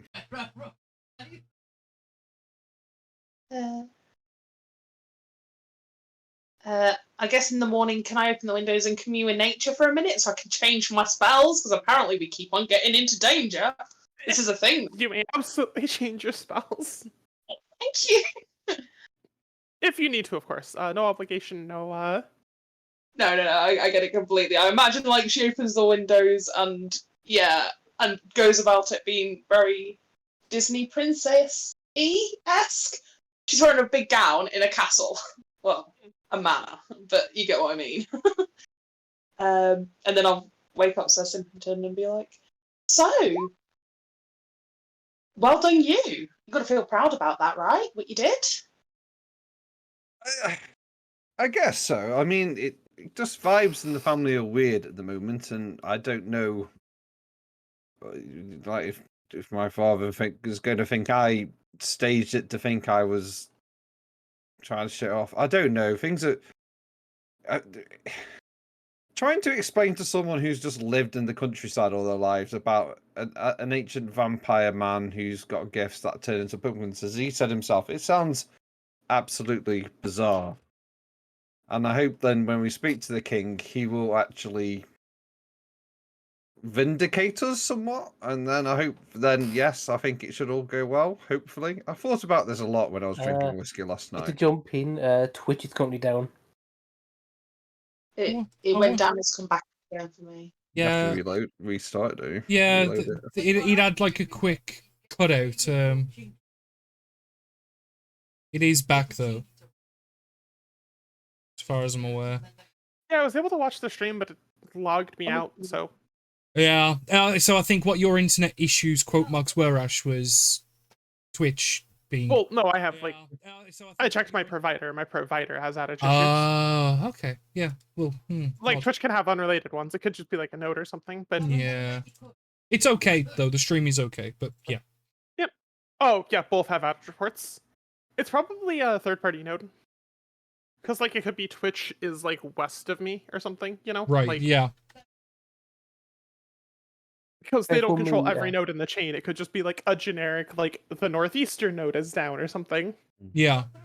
For me though, Twitch is not working, That's fine. and I just saw people that post about it being down as well. Yeah, it is for Let's me. just take our 5-minute Yeah, break here to like rehydrate and whatever. Yeah. I was gonna say Yeah. Twitch is okay for me. Off and on. I'll be honest though. Like I have just suddenly lost 5 viewers, so I'm assuming those 5 people have issues. Yeah. It said reload player, Exactly. and then after it said reload player, when I reloaded the player, it logged me out, and then just lost your stream a couple times. That's That weird. happened to me. Like I tried refreshing it, and at one point it just said, "This content's no longer available. Yeah. Get a time machine." Yeah. Midnight's just said it's getting really bad. That's sucky. I mean, let's just take our 5-minute break here. Yeah, Yeah, let's have a Get break. some Come water. on. Get whatever you Uh, need. Jeffrey Bezos fixes this before we come back. Yes, I'll put us on the intermission screen. I'll nip to the bathroom. Think, BRB. The amount of drinks Danny's had, so I'm sure he needs the bathroom. Yeah. Alexa. Yeah, I just completely Lady turned. Jeffrey I Bezos. just turned up the cooldown because it's like fuck you.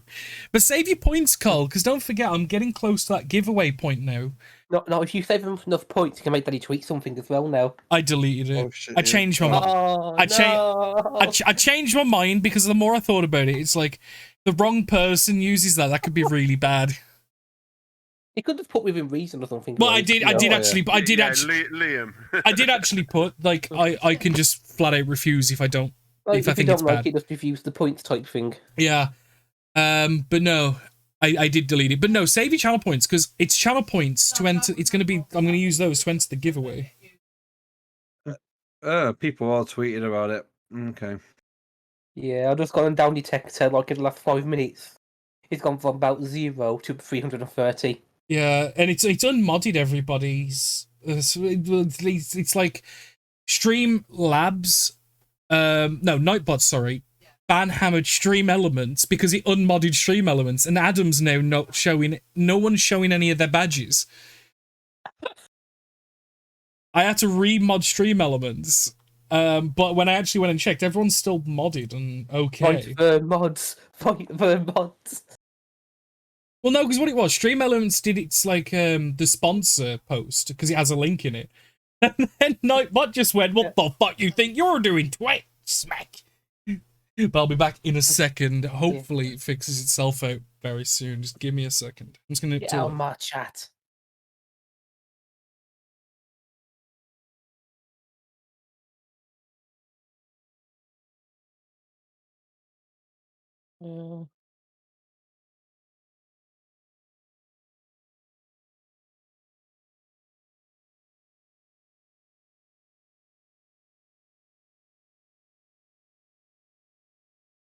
Bum-ba-dum-ba-doo. Ba-doop-ba-doo.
I'm back.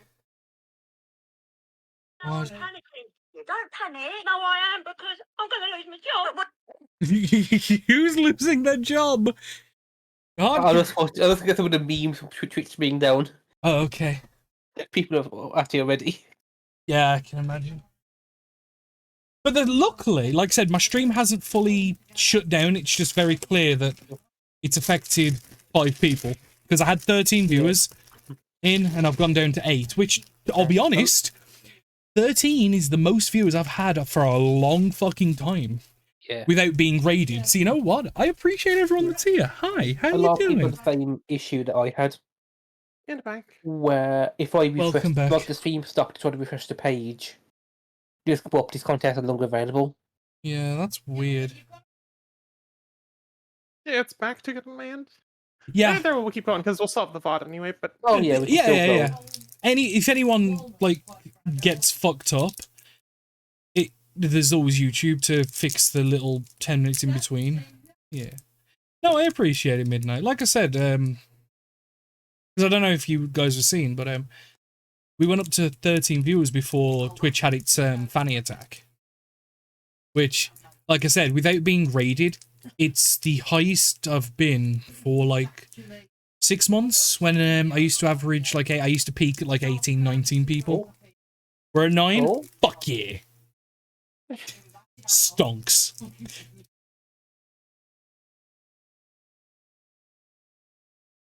Think I'm back. You need more because you're very chill. Oh boy. I wouldn't ever consider myself as fucking chill. I'm a fucking weirdo. Oh, fuck you, Stu. Ugh. To cheer everyone up. Okay, fair enough. You know what? Twitch is down, Sag. Danny Corn, happy. Wish we could still down for people. No, you see the Danny Corn. Oh, ah. The floor and fix here. Ah, I see you know your Twitch as well. Yes. Shit. Hello. Hello. Ew. Hello. Hello. Ew. It's probably midnight because I don't stream just Dead by Daylight entirely. Because you usually get a lot of those issues with people that stream Dead by Daylight solely, maybe? I don't know.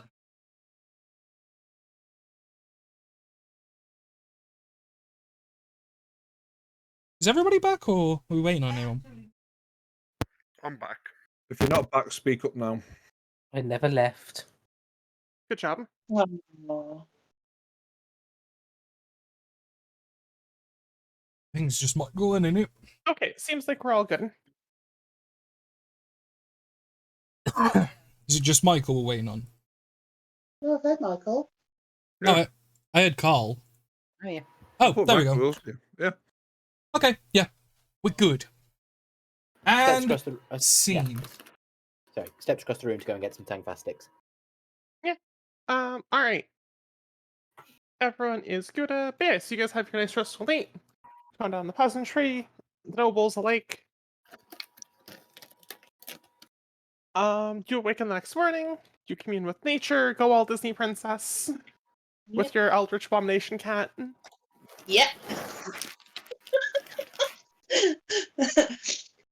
Look, I only get to do this once, and I'm in character currently as this Absolutely. damsel. Are we still? Oh, that is a good question. So Simpington, do you want us to still act the part, or can we give up the stuff? She wants a divorce. Aw. And she's taking the posters. The glacier posters. I think we can relax it a bit. I don't think it's the main. Okay. Whether we announce it, it's like it was all a ruse. I don't think we do that, but I don't think we have to lay it on at all. I think we just. If you're certain. Yes, I think so. Okay. So shall we go fetch the others? Maybe get some breakfast? Talk to your dad? Did you say breakfast? You're not there. I heard breakfast. You're at the window. Sense breakfast. He just senses breakfast. I hear anywhere in a mile radius. I hear breakfast. That's It's one of his secret traits. It's his version of scry. Yeah. Good fry. Sorry. Yeah.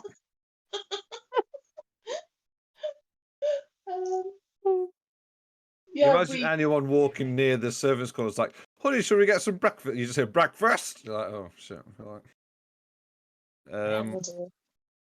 Yes, I think we do that. I think Father will send for us when he wants us.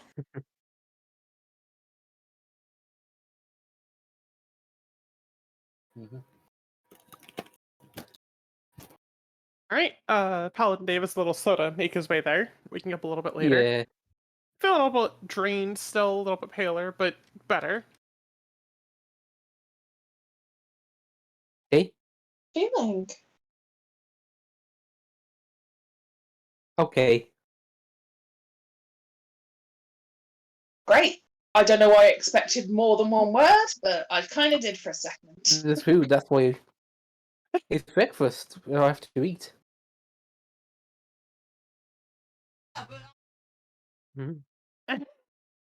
Fair enough. Fair enough. Completely valid. So,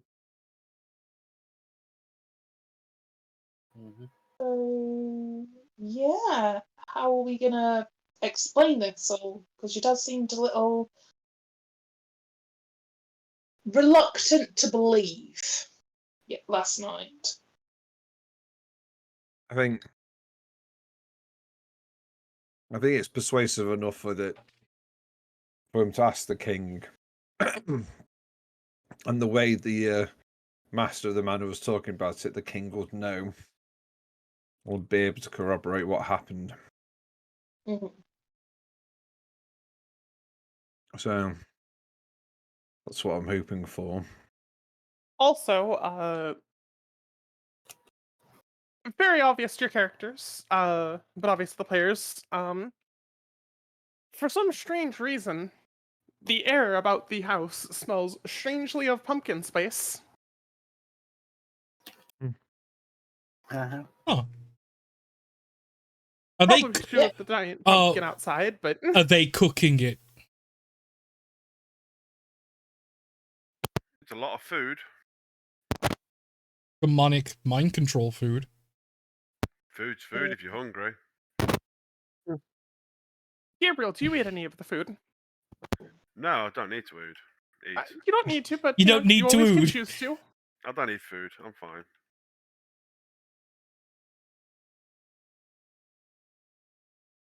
Completely valid. Just always worth checking. Right.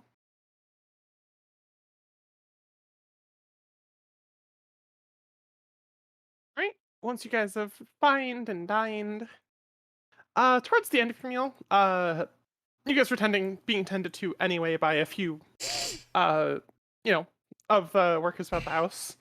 But a different one comes over and just kind of stands there near the table facing you guys generally, just kind of waiting. Mm-hmm. Not wanting to interrupt whatever discussion or meal you guys might be having. I guess Sir Simpson's nervous. He would beckon him over. Oh, at your most early convenient moment, tea is being served in the guest room. If you would like something after your meal, His Majesty would enjoy your presence.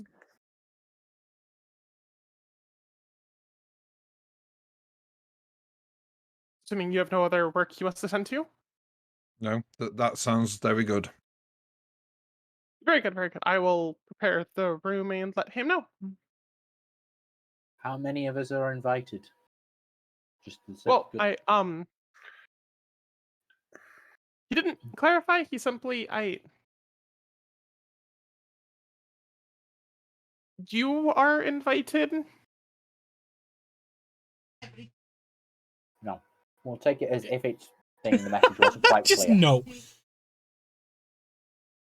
Okay. Well, it was like his orders were go let Sir Simping to know he's invited to tea, and so he's just kind of like, and Companion is like, is that in Companion, like, first off, he doesn't want to question what your relationships are. Second off, he doesn't want to give an incorrect answer, so he's just like, what is the most correct answer I can give that is... Was it him and his traveling companions? Was it just him? Was it him and his companion? Him, plural? What would you prefer, Sir Simpington? Would you like for us to come with you? I guess anyone relevant would be my answer. So it was just to get me and bring me to the... I don't mind, I think. It might be easier if I go alone. In some capacity. What was that, sorry? Just you and guests in some capacity. Me and guests, okay. Well, I guess we can all go then.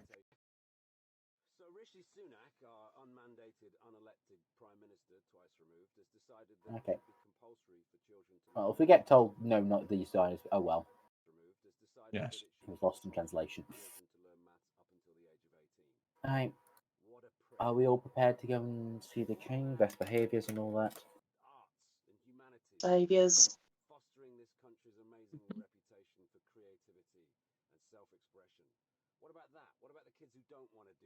Whenever we're ready then. Alright. You guys finish your proper meal, and somebody knows his way around. There are a few different guest quarters, but easy assumption. If the king is staying there, you probably know the guest quarters that he's staying at, just off of well, that wouldn't put him in the friend staying overnight kind of place. He'd put him in the guest wing, with proper It would be the accommodations. small one you can deduce by, yeah.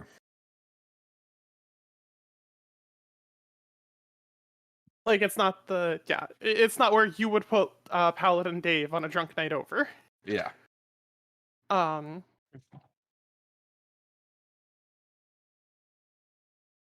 you make your way there. And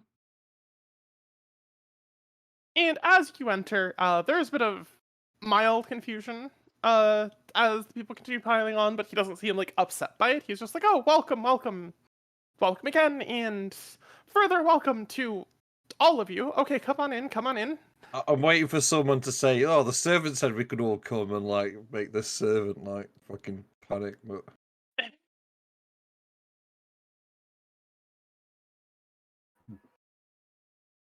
Obviously, bow and greeting and all that for Yeah. Yeah, he welcomes you all in. A little surprised at just how many of you there are, but again, no complaints, no get out, just curiosity. Your Highness, I thought it was prudent I brought the entire group of us because we all have different skills. Hello. Of course, and what is his skill, might I ask? It's more idle curiosity than... Wizard? Mm-hmm. And he will your king. I am a powerful wizard, and we've done a lot of really cool things, and we're friends with the prince, now king, in... Let me double check the name because I've got to pull my notes up. I think it's Luster. Corporation. I knew said Luster, that was wrong. In corporation.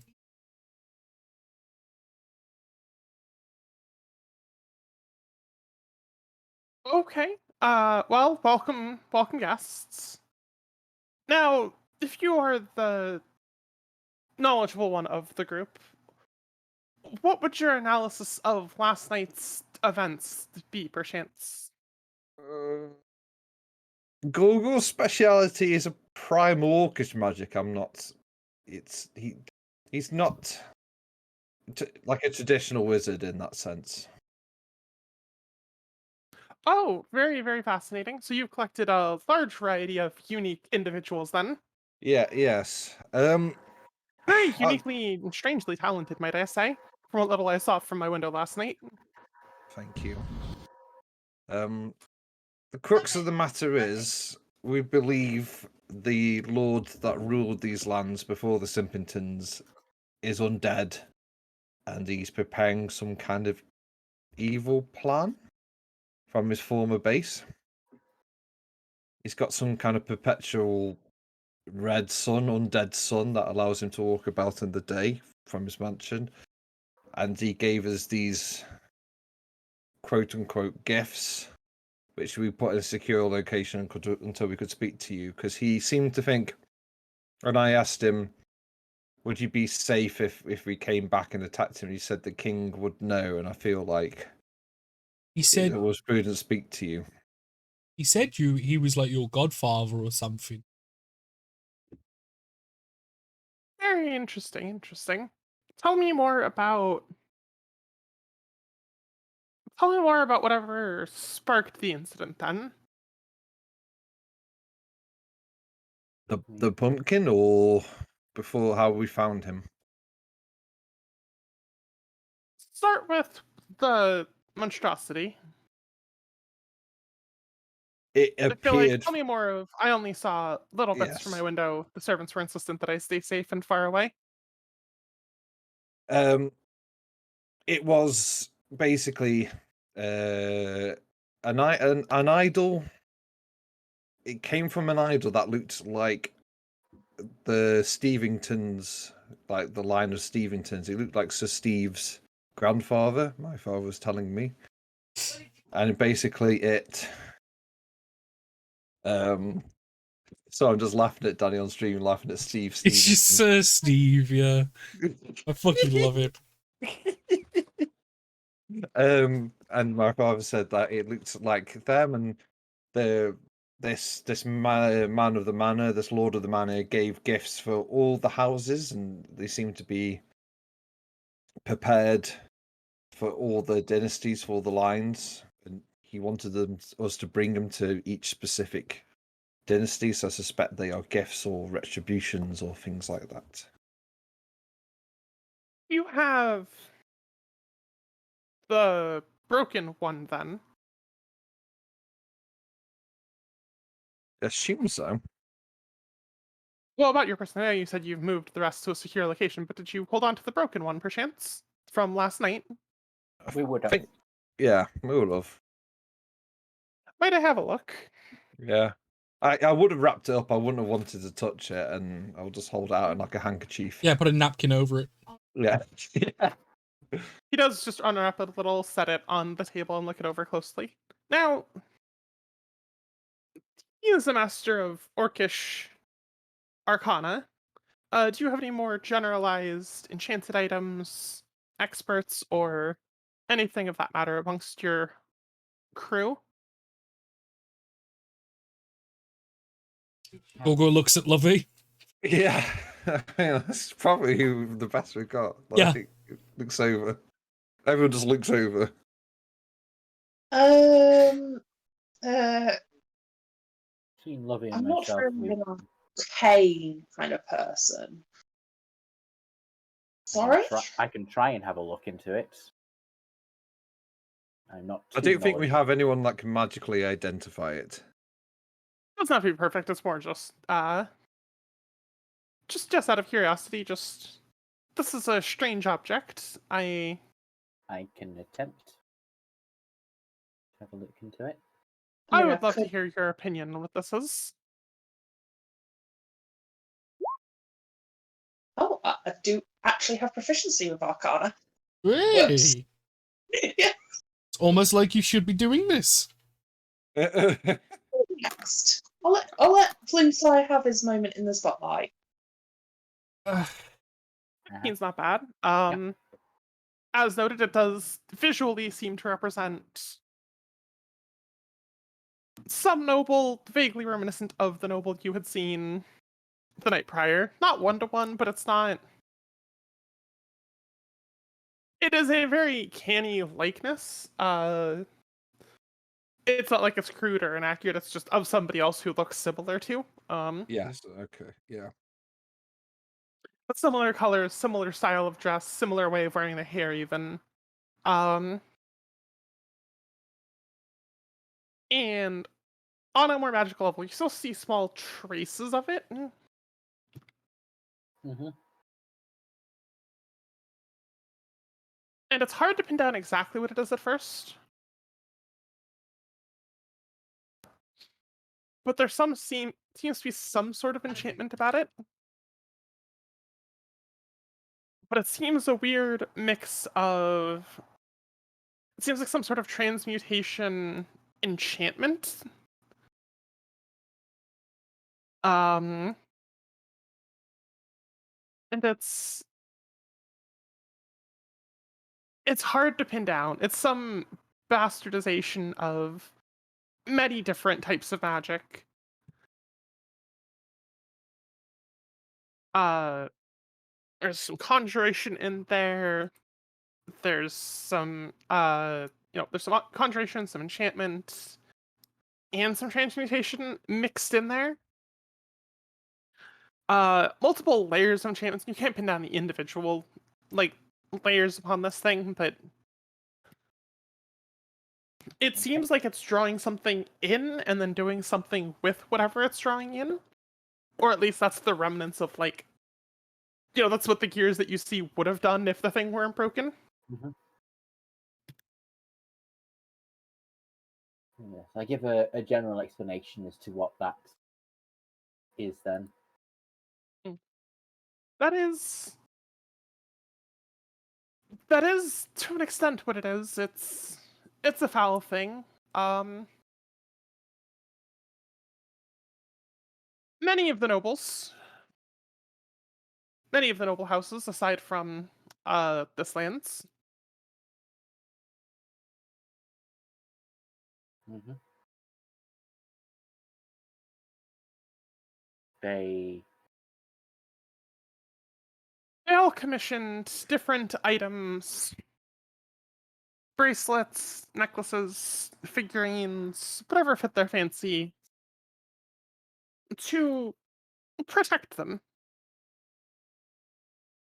Nobles lead very dangerous lives. Many vie for the throne. Mm-hmm. Many vie for, the lands, the power.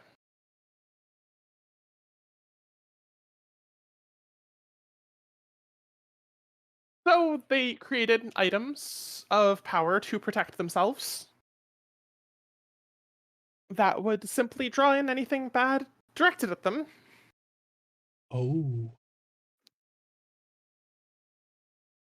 I will say it is both unfortunate news that I tell you, and you'll be the first to know of this. Sir Stevington Senior is unfortunately no longer with us, given the state of this item. I think when it was exposed to open air, maybe those boxes were quarantining it off, maybe those boxes were protecting it, but it was like a flood of all of the negative energy for however many decades have passed. All reached this thing at once and created some sort of monstrosity out of it.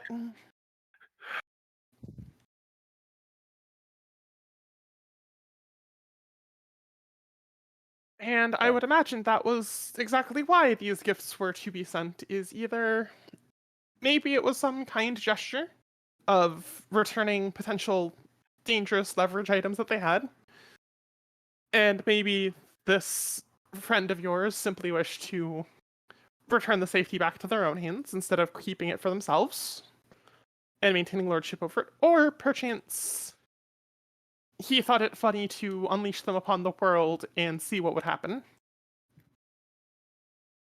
His motivations I cannot speak to, but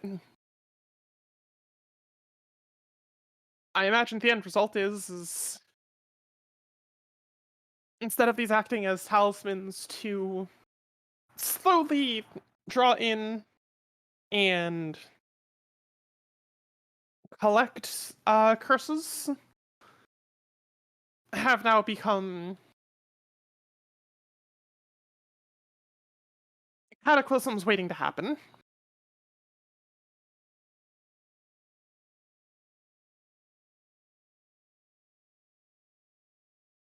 Quite bad news with the rest of these items if that's what he is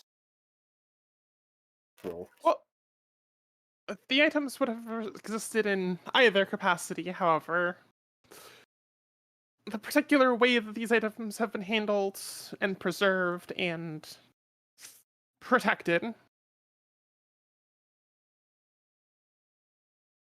I would say they are not safe to expose to the open air or break any defensive enchantments on them for fear of a repeat event. Okay. Twisting defensive items into weaponized collateral. Though the fact that they've returned them again, maybe to set them free on the world, maybe to cause chaos, or maybe out of good natured gesture, I cannot tell, but what stands is these items are incredibly dangerous and incredibly powerful.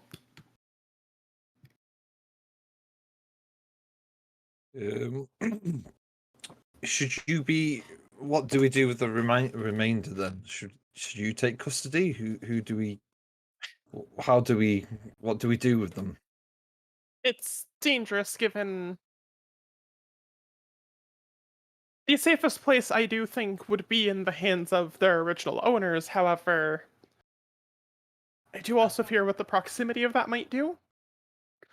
And if anything were to happen to them, this is very dangerous collateral to have on hand.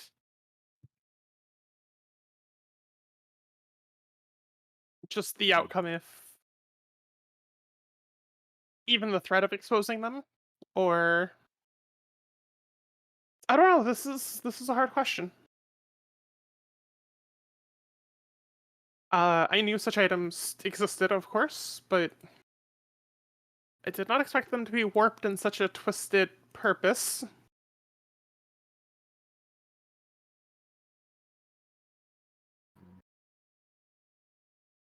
You've dealt with one of these already. What would you say if you were one of these lords? Would you want one of these living in your vault, in your house, that if opened couldn't do everything? Or would you want to protect it far away, outside of your control? Ben, the player here, I'm a bit tired, so my brain sort of skipped over something. What do they do? Are they like connected to the families? Like, I'm a bit confused by the purpose. Painting of Dorian Gray. Right. Okay. Thank you. So, the old fella who the statue we had is now dead. Because I got that bit, I just wasn't sure how that. Right. Okay. So they're like immortality things. Okay. That, over a long period of time, if they were outwardly exposed, they would draw in a single curse. That curse could be cleansed. Except they were suspended in animation so that all of the curses have now collided into them at once and created that eldritch abomination of magic. Okay. But if all of the curses have now been killed, all of the curses attached to this one, so that one's now safe and okay. Well, and no longer protecting the one who the curses were originally targeted at. Right. So if at least that one's okay, but the other ones might have similar issues. But if we kill all of the curses that are attached to all the items, they could be given and back. You will kill all of the lords attached to the items. Oh, I thought that it was okay because these were separate to the. Oh. They said it, so all bad stuff directed at them would go through the idols, and with the idol exploding, the backfire. Right.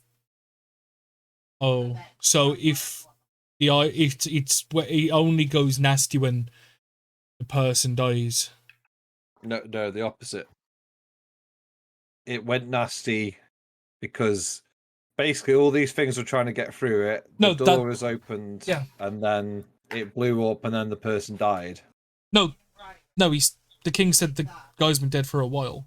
No. Oh. No. He died. He saw the idol, and he's like, Steve's dead. Got it.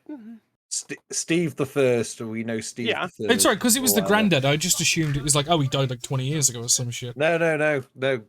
We're finding out there's like an Alex Jones class of rich people that are never dying. Right. Okay, I'm with it now. Oh, there's loads of people with fucking Horcruxes, just found out. Oh, so that's like really bad. We should probably like hide That's them. really bad.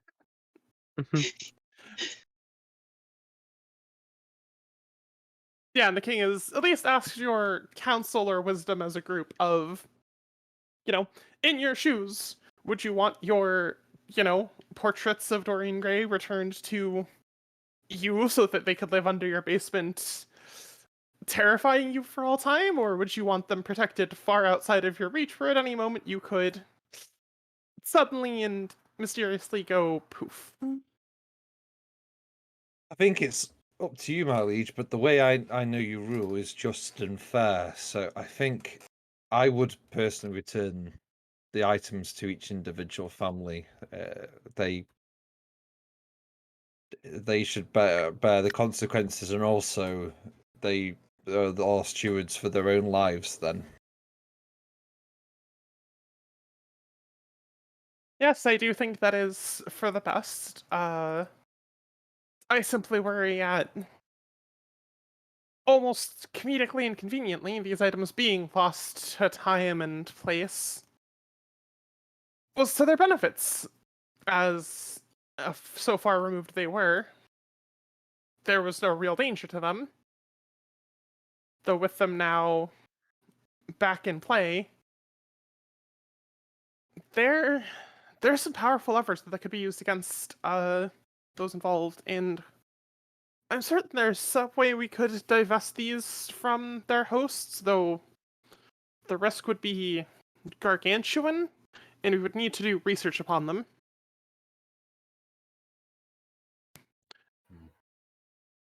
I think it best maybe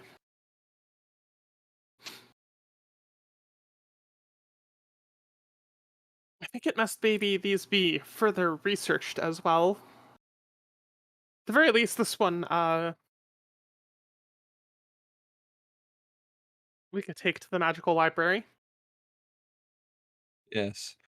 What does Simpson know about this flipping class of non-dying lords? Like, oh, so Steve the First is wearing very well for like 129, or. I mean, it's kind of one of those things where it's like over time there's been more suspicion, but it's been just like. So it isn't an open secret. It's just sort of like the fact these people are still fucking hanging around. It's getting a little bit weird now. Okay. It's been slowly getting more weird, but there's also the like. It's that exact like, well, money can do a lot of things. Like, if these guys are rich lords overseeing the land, maybe they just have wizards who keep them in like peak physical condition, or. Yeah, or like that stereotypical American thing, like I'm 1/64th Cherokee, I'm 1/64th Elvish, I'm wearing, yeah. It's strange that, but like, especially because you have to remember like the average lifespan of like a poor person versus a rich person in this economy situation. Like, it's oh yeah, a poor person dies at like 35 if they're lucky. A rich person dies at 110. A rich person living to 135. It's like, well, I mean, they already live a lot longer than just because of like, access to better healthcare, medicine, etc. Magical healthcare. Yeah. Yeah, so they probably should have died at old age at 80.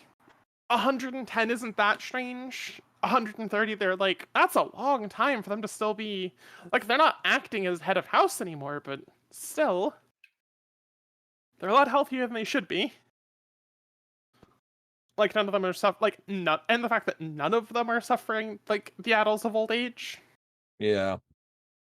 It's suspicious, but that was what, especially, like, okay, let's pretend that, a bunch of poor people are suspicious of of rich people, like, Yeah. especially getting swept under the rug as conspiracies. Yeah. It's Fair there. enough. Yeah. And over time, Yeah. like, historians 100 years from now would probably be like, excuse me? Yeah. I But was yeah, going to make it political then, and I'm not. So yes, I agree, and I understand. So, yeah. So we've sorted that. Luckily my family doesn't have this burden. because they took over stewardship immediately after this happened. Yeah. My liege, what do you suggest about the Lord and the Manor? Because we can't. Sure, we can't just leave him there. Well, the other thing is, he said you know him, so like, is it? Do you know him? Yes, he's very old himself as well. He was the one who helped create these idols, which was why he originally kept stewardship, and then it's very complicated. Is the best way we can say it is.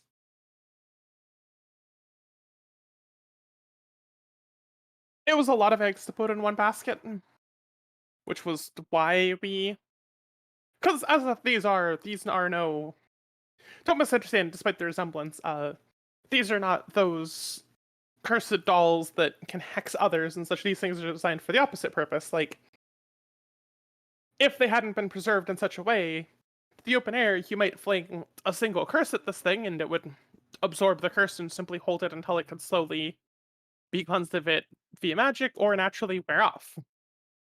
But having hundreds, if not thousands, of curses primed and ready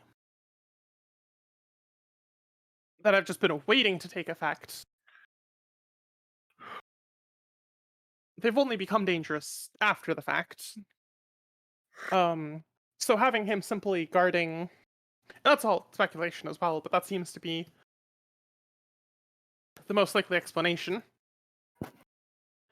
But yeah, so he helped us to create these things, and once he had, we did not want such leverage over us, so we mildly attempted to divest some of his power. And I guess this is the end result.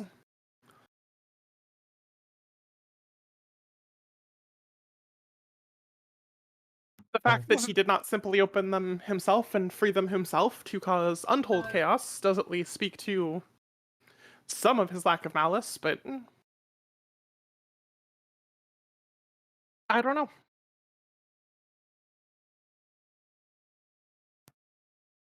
Oh, I don't know if it was wicked intent or if it was him simply returning these items over time and wishing to be done with them, but whatever it was. He is very powerful, I will say that much. And he is, if he wanted to, he would pose a threat. If he chose to, he would pose a threat. But so far, this is the only threat he's posed. he has a dragon.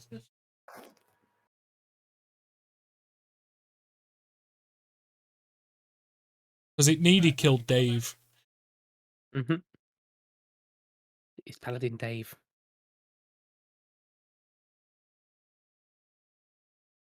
Dragon is interesting, but I was going to say, is that silence intended? I feel as if that does just continue to speak towards his power. Right. If you chose to act against him, or if you're suggesting we act against him,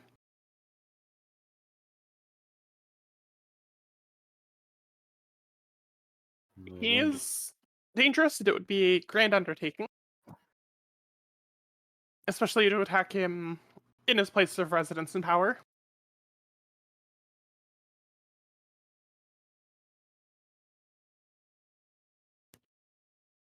As he was the one who researched and found the arcane secrets to protect the lords.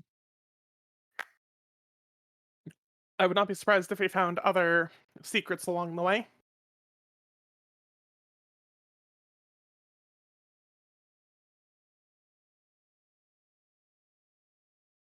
So I will at the very least have people, I will have the guards alert and informed to some extent, and I will have some of the Royal Knights on standby should we ever need them, but I think it would be a lot of resources and a lot of risk to try and attack someone who, at least at current...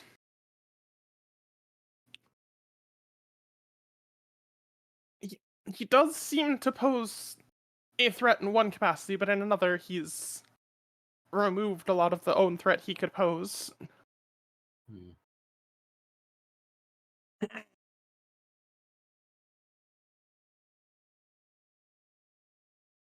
Something to be wary of, but nothing Hmm. can be done at the moment. I guess I'll make my father aware, and as you said, the garrisons will be on watch.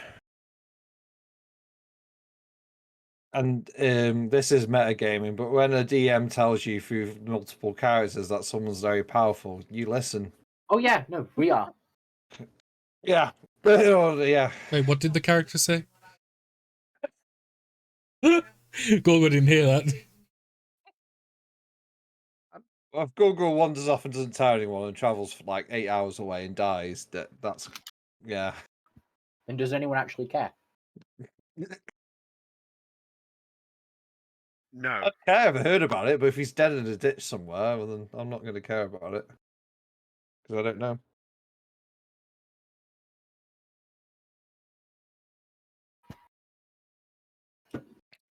So, yes.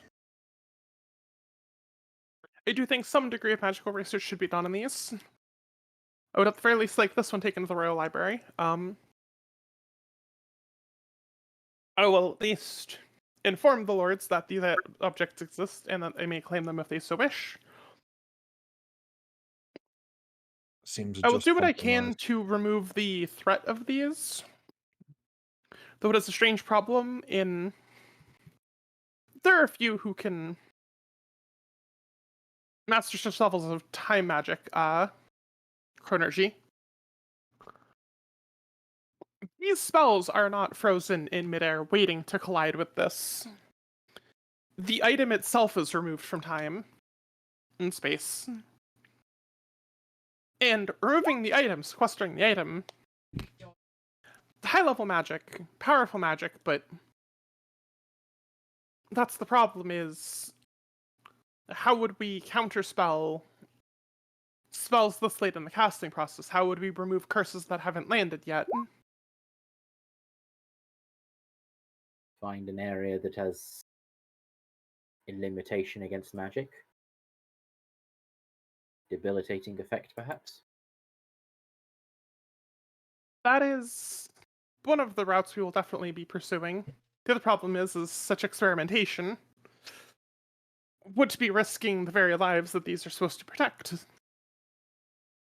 Which is why I will have to make do with, at current, this one that is already, unfortunately, inert. Mm-hmm. I wonder if some of the other ones are okay. Because some of them were still shut, but there are some other ones that are like already open now and things. Some of the items were spilled from when the barn exploded. Well, we did open one, and one was just a cup. It wasn't a person. That was with him in presence, correct? Yes.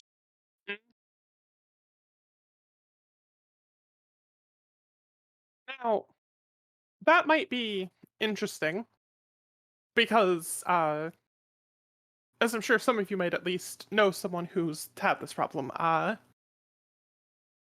some people are far more vexing than others. So it could be that no ill will was intended by sequestering these items. However, perchance Sir Stevington was simply frustrating to more than others were. Perchance that goblet you saw was simply potent enough that it was able to catch and absorb any curses directed at it without going critical mass. Yes, I understand. Is that not all these bearers would have the same amount of curses bestowed upon them. Not everyone would be trying to kill them for 100 years. That is interesting, though. Do you still have the cup? Yeah, yeah. We put it back in. We just had a look. So yeah. I would appreciate having that as well, out of curiosity. It's with all the other stuff. All right. I would have keep it- remembered the house yeah. and stuff, so I can point out which one it is. Keep it here. Keep it hidden. I will send for the Templar Knights to come and properly protect and escort it to make sure it is transported as safely as possible. I would hate for some of the clumsier guards to potentially drop this. Yes, I will look into this. I will investigate.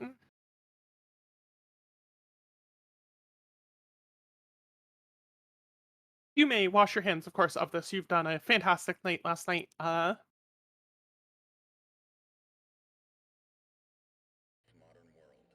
We'll investigate further. I thank you for your services and hope you have at least rested enough overnight. That's a good point. Is Dave still fucked up, or is he okay now? I think he's okay, wasn't he? He just looked a bit. I believe it's just long rest, isn't it, to fix him? Yeah, so mechanically, Dave, you woke up, all of your hit points were restored, but none of your hit dice were restored. Okay. So you're back at full max HP, but you didn't, like, that's about it. Like, you're drained otherwise. Okay. So whatever hit dice you had left over last night, those topped up your HP, and then, yeah. Okay. You just don't have, like, a second wind in the tank. Yep.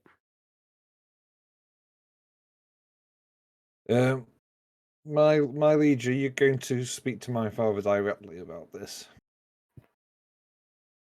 Let me handle him. I think with everything you've told me, I think I can have a couple words with him.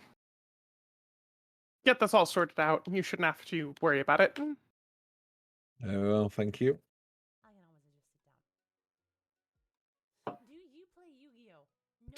Just a random thought. Does the king actually look elven?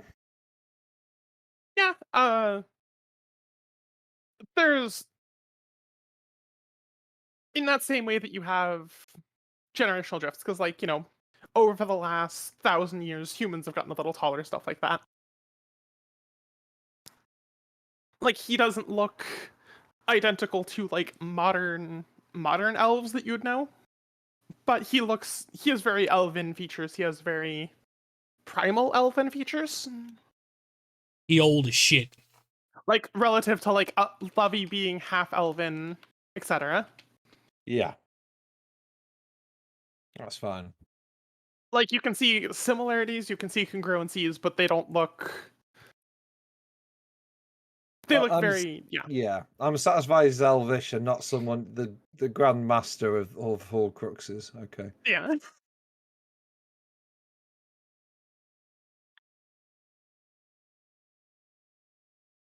I'm still getting trying to get over the fact that you just sent the Templar Knights to go and collect a cup. There's been so many fucking references. Keep it secret or like keep it safe. Or Yeah, I something. did the same thing. There's been a lot of. It's almost like Fantasy bingo. it might be like it's the King's Cup. Well, no, he was saying he was going to send the Templar Knights. I mean, also to get the cup because Grail joke here, but Yeah, I was just like, ah, yes. We've had fantasy bingo for the last 2 hours. It's been quite fun. look, I gotta have fun. I gotta hit the quotas. It's New Year. New Year, you got to Gotta get get all. those dank memes in. Yeah, yeah. You've got to. She's already behind. We've got to ensure that we get at least one of every joke in, so she's getting them in early, so then she ain't got to panic. Get a quoted. Yeah, get it done early, and then we're good. Yeah, The best part is Ash getting most of these done means we don't have to do them in Danny's game. You say that.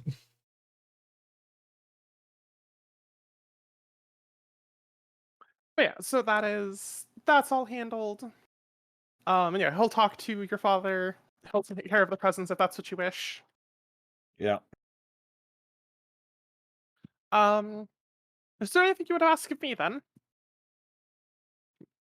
You've technically defended me. Very technically, but technicalities are important in some regards. I would happily reward you for valiantly defending my life, and not your own or anyone else's, of course. My life you're defending, yes? Yes. Yes. I think Gorgor was it. What say you? What's that? What do you think you're trying to remember? Well, I'm saying Gorgor needed something from the city where this guy is king, and I don't got. So Well- this is in character. So Simpson would be like, Well, Gorgor, yeah. you needed something from the city, didn't you? Well, Damber suggested that I come to Leicester. It is Leicester, isn't it? yes. Come to Leicester to find somebody to help, like find more like things to help me become more powerful as a wizard and like get more learning things. Because I was speaking with Damber in Aylesbury, and he said that here is the best place to go, and that's how we ended up coming here and coming to the wedding. There was also Well, trying to see about that getting that guild set up, or at least some contacts. oh yes, you're doing that. I'm still not really sure about this guild thing, but yes, they're trying to promote this mercenary guild. Trying to secure it so the mercenaries and adventurers like ourselves. I'm sure you've heard many of stories where adventurers take on a mission and then disappear with the money or such thing. There is a group that is between the kingdoms at the moment, trying to provide a security for both adventurers and those looking to hire them. They're trying to they're trying to create a guild somewhat between the kingdoms, hoping to create something that would unite them. We were hoping possibly to try and find someone to speak to here about possibly arranging a meeting for them, see if they could make their pitch, and if it's something that you and your kingdom feel would be necessary or not. Safety and bureaucracy then. Yes. You enjoy a riveting bit of bureaucracy now and then. Certainly we'll at least consider it, hear them out. You may send word to them as you wish, or leave us with some sort of way to send a runner to them. We will. Fascinating. We'll provide the connection. We'll try and provide a connection in some way to get them through. And yes, if Gorgor has any way of knowing who he needs to find, or if there's anyone. You said there was a. Well, I believe that was the Royal Library, but is there anywhere where mages study in this kingdom? The Royal Library is. It's more a term for how it originated. It is more of an academy standing. Originally, the Royal Library was exactly that, and slowly more and more scholars came wishing to peruse, and they brought pupils, and it's slowly grown and expanded. The library itself is the center point, but there are campuses, there are experimental rooms nearby. It's become a whole small city unto itself almost at this point. Still within the heartland of the kingdom, however, simply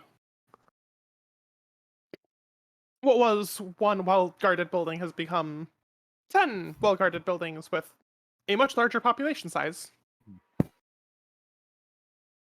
Then I think that is probably a place we can try and make a visit to, if that is possible. Yeah. I Yeah. will certainly notify them of Gorgor's arrival. Yes. Is that the official title of everyone? Himself? What should I write down? Gorgo is He's Gorgo. I mean, the traveling band name was Gorgo Companions or Gorgo and Friends, but We didn't really have a name. We just. it's what we use because everyone just calls us that now. And to be honest, everyone notices Gogo. Branding is fairly important. Yes, of course, I will have that written down. I will have that taken care of. Fascinating conversation. So what are you going to do next, then? Are you simply going to go to your studies from here? Are you seeking to do anything else in the in-between? Is there anything that would need looking into at the moment? We tend to kind of either wander between jobs or our own interests, so if there is anything that potentially might need looking into, we're always open to listening. I don't typically deal with that day-to-day chaff. However, if you wish to come to me in a far more official capacity in Luster, the city proper, not the greater kingdom around you. Yeah. I'm sure one of my Agents? certainly. I'm certain one of them would have something for you to do, if you so chose, if you were simply after money.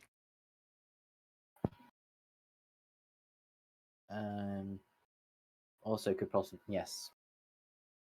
A few things might be useful for us at the library as well. I know some of our members are looking for other artifacts that may have been lost in this area.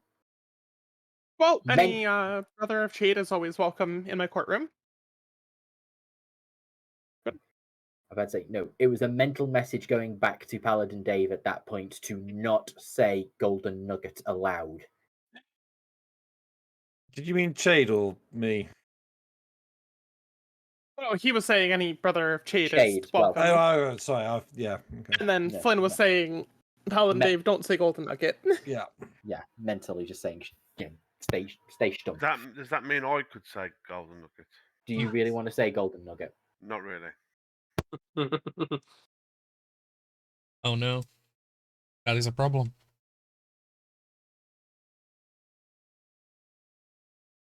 Yes, if any of you need any further assistance, I can put stuff in the works now. If not, you can always come to me in the future, as it sounds like you plan to already. I think so. I think Luster will be on our next stop. Well, that's where we was going, obviously, because we were going to look for things for me, wasn't we? I mean, I'm grateful to Gogo because we were coming here to find out about his learning, and that's how I found out about Chade's wedding. So I'm glad it came this way.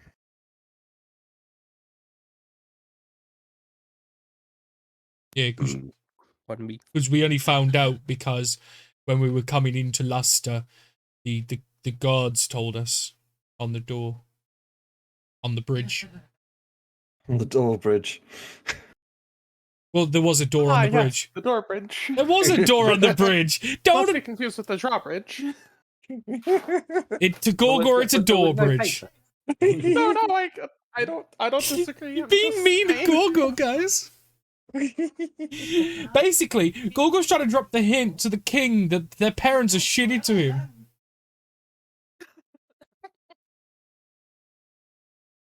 That'd be nice.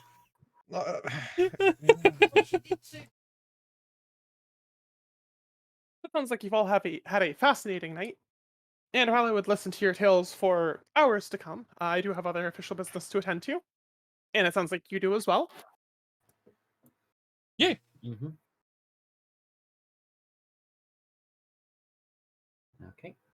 Yeah. So, obviously, yes, Your Majesty, and leave, I presume. Yep. I do the correct amount of bows. 2.43 bows, no more, no Yeah. less.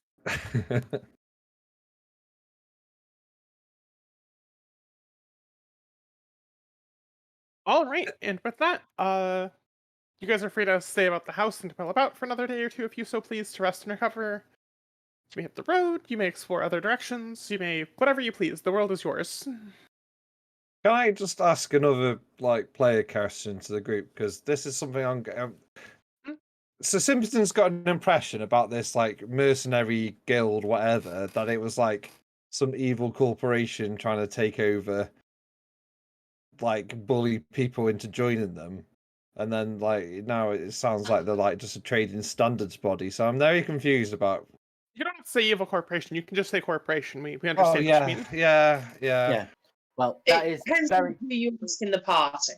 I was gonna I say believe yeah, because we have the party generally has changed opinion on the bandit group very interestingly, from they are evil pricks that need to be stopped to let's give them everything they want. Yay! Because that's the thing of path of least resistance, I believe, is the best way. It's also the fact of, we just heard oh yeah, they're taking up all the adventuring jobs and they're charging things, that. But the second we kind of actually got the other side of the story, it's that actually makes far too much sense. And we went no. We went. Sorry, what? Sorry?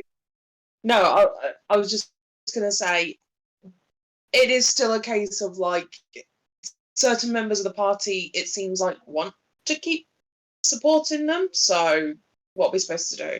Yeah. So, yeah. Yeah, so if Sir Simpson brings it up, he realizes it's a split opinion. Okay, fair enough. So, Yeah. Right. I'm about to say, it sounds very much like Lovey's of the opinion this is a bad thing. However, this was Lovey's idea. Yeah, because it was the path of least. I'm not getting into it again with Flynn. I can tell you that. This is why that's out of character, because it's a Yeah, 2-minute conversation rather than a 20-minute conversation. Okay, brilliant. Yeah, because I understand completely the reasoning why Lovey is of the opinion that, literally, she's only doing it to pacify the group. That's it. But yeah, It is more on from DM facing. It is more on the chaos order spectrum than on the good evil spectrum. Yes, you're completely right. Which is where I think the party's divisiveness on it comes from. It's Lovey can't say that they're evil, they're just controlling. Which, That from is Lovey's exactly. perspective, is evil. Yeah. Remember, she doesn't like organised anything, organised religions, organised groups.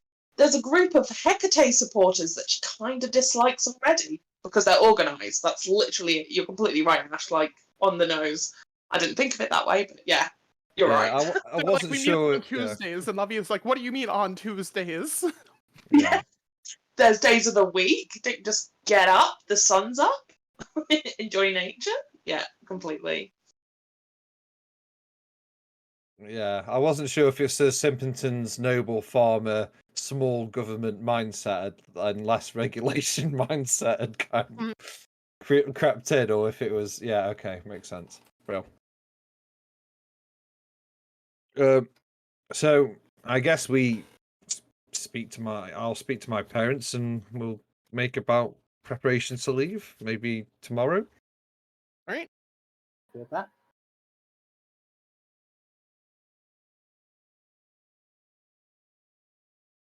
Oh, this Google stream's has. going. I'm gonna say, is the stream having a wobble again? Yeah.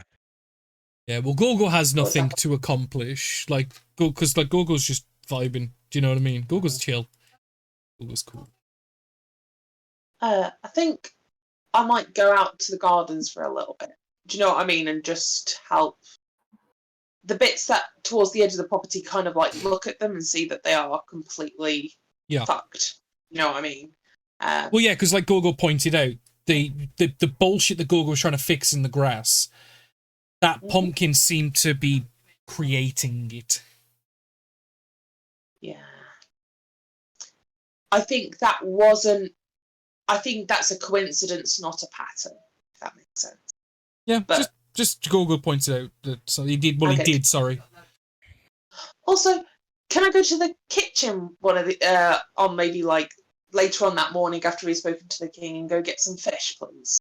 Because Cinder's had a little bit of a fright, and I feel like I need to thank you. I just kind of like doing lots of belly rubs until he's feeling better, and then I assume he scratches the shit out of me. The angry little bitch cat he is. Yeah. Cool.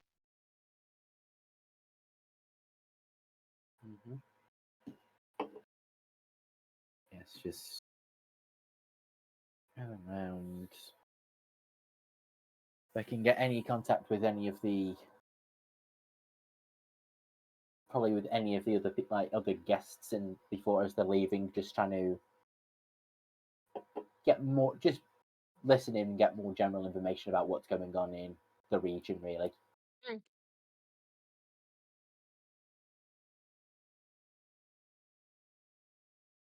right, so you're going to mill about for rumors. Yep. You're going to go commune with nature a bit more. You're going to go talk to your parents. Anyone else putting anything just in the queue to kick out of the queue?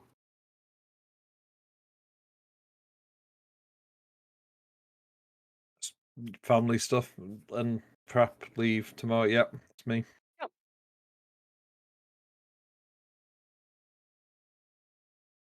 All right, just filling it out. Make sure everyone's good, sorted, whatever they need.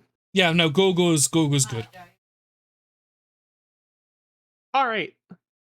Levy, you were off communing with nature. Was there anything in particular, or were you simply going to, feel things out? Call somebody up. If I'm further away from the house, can I give somebody a call?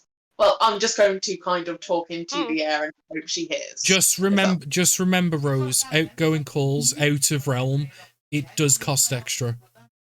Okay, yeah, got it. Right, we're not paying international bills here. Just keep it. Unless you're part of the Playdor Union. Yeah, just keep your calls local.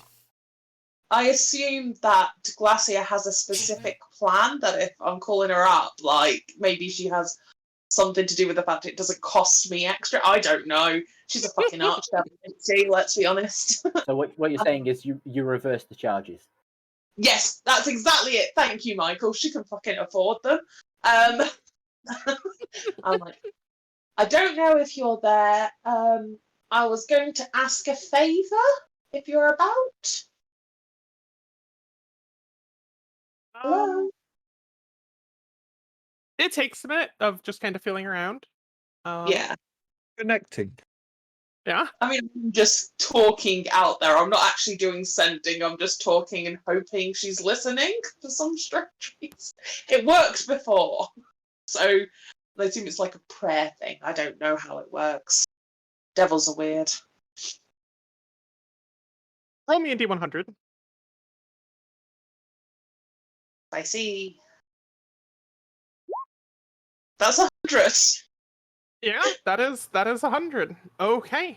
Wow. Well done. And this is where she this is where she needed low, and it's just like the worst. Yeah, just critical fail. You instead call it Paladin Dave, and he sings you the Paladin Dave theme song for 5 hours. No. She communes with the god of Paladin Dave, and he gives her the golden nugget, and she doesn't tell nobody. I hope that happens, and I will just tell him. I'll be like, end a campaign, and they're like, we never got to find it. And I'm like, oh, this old thing? Because she would totally do that. Sorry. Anyway, carry on, Ash.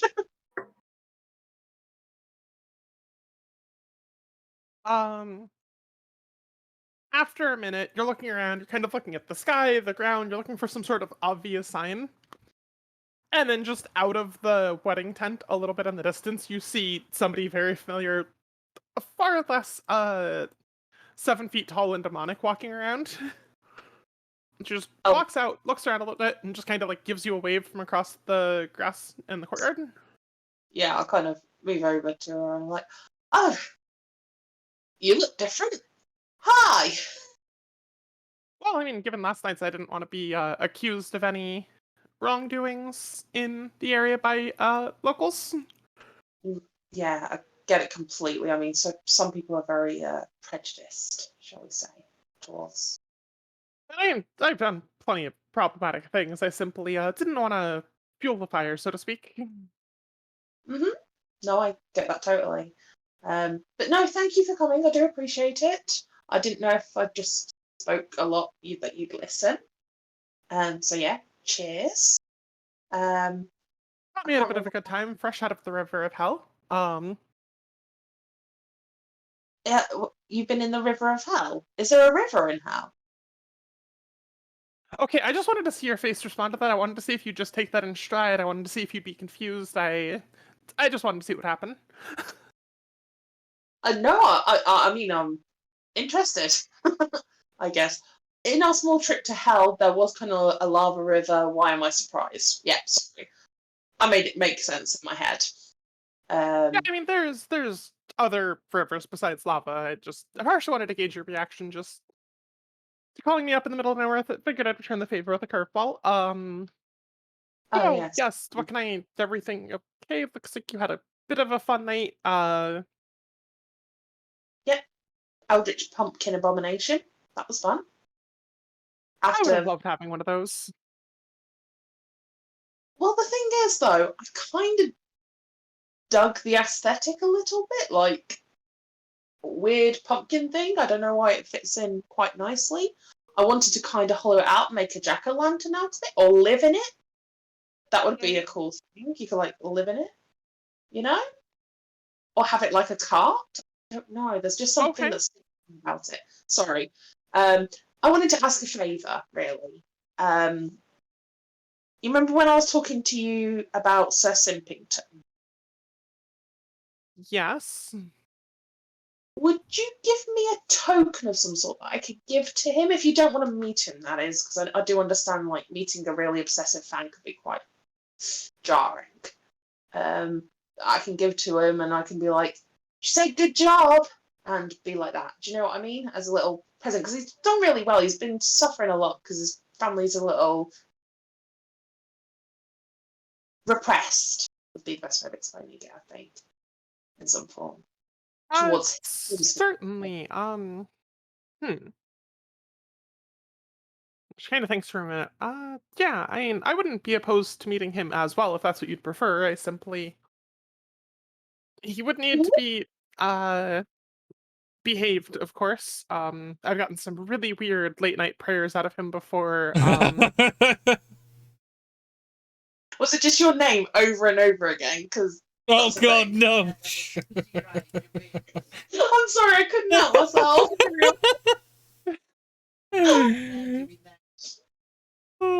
You know, you get the weirdest requests for spells, powers, blessings, boons, curses. The list goes on. How many inches? No,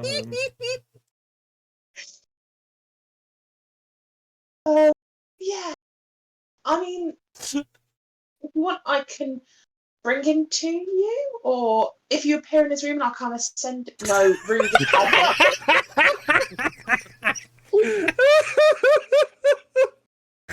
Oh dear. How? I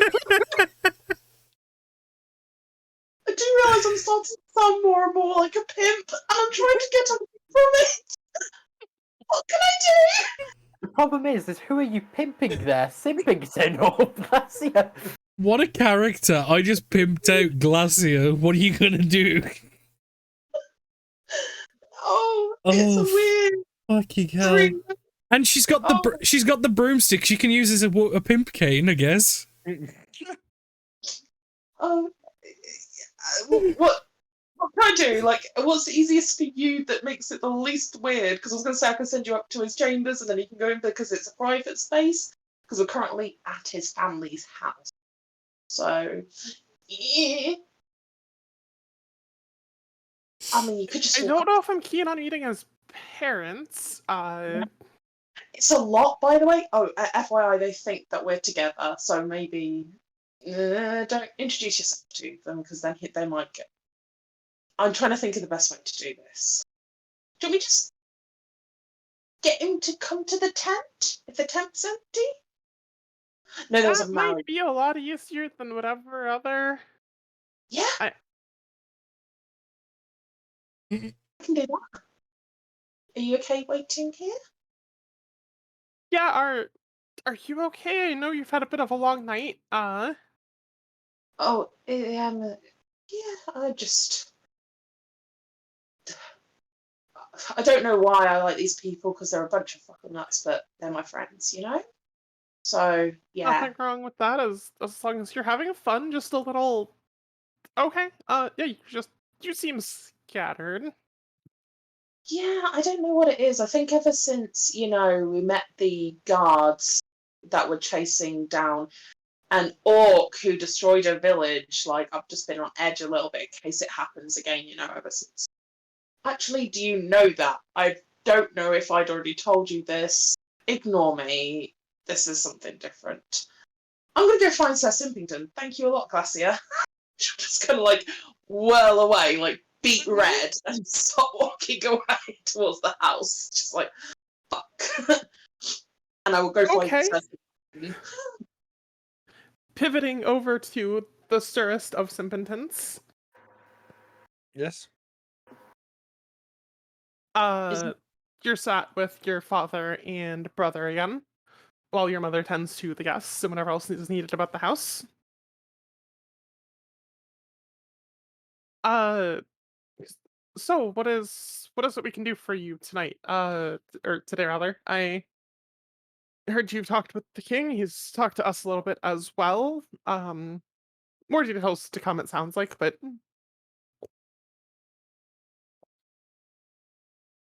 is I think I probably will want to hit the road again, but I do want to come back and be, I don't know, run this place one day if Chade's got his place. And I just want to boost us as a family. I was thinking of staying one more night and then leaving tomorrow morning. not a bad plan. Not a bad plan. We'll have to look into and discuss in far more detail some pieces, but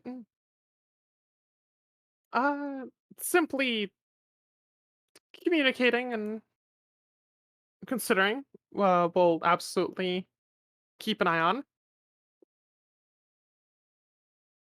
Um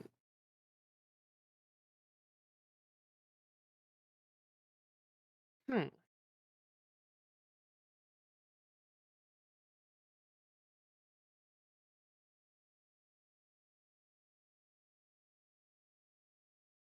Are you going to be okay on your travels?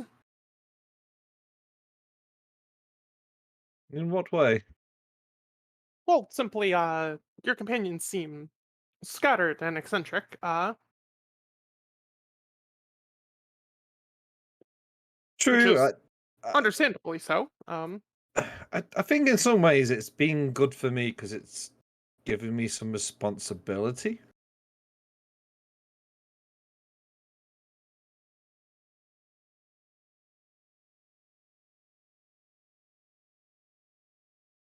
Corralling a lot of them. Well, to avoid death, yes. It's been a motivator.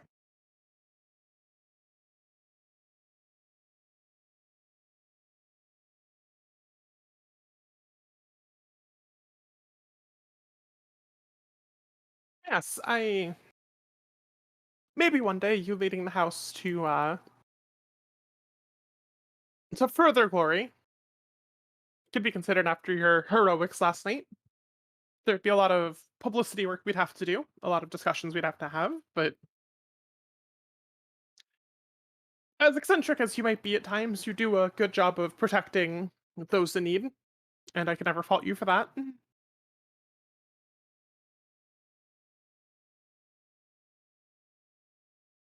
Yes, I mean, in some ways, like, I will never be like Chade, and Chade will never be like me, but I think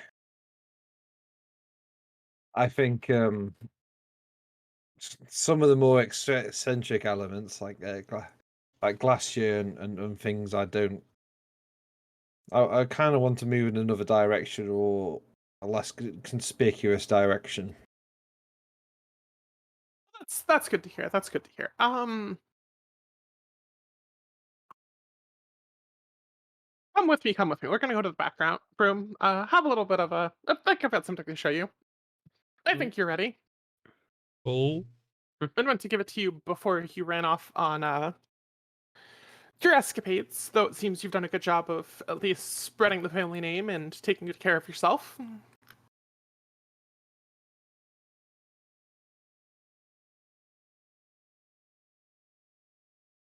Brother, it's time. Just thinking, which one of like Grandpa Fuckington's like heirlooms is it? Like, No, it's just the body pillow you're gonna get, I think, today. It takes you back into it's the back of his like little hunting lodge. Where you do see him come back with like drinks most of the time. It's actually the drinks just a small hallway off of the back of the hunting lodge, and there's actually like a mild armory back there as well.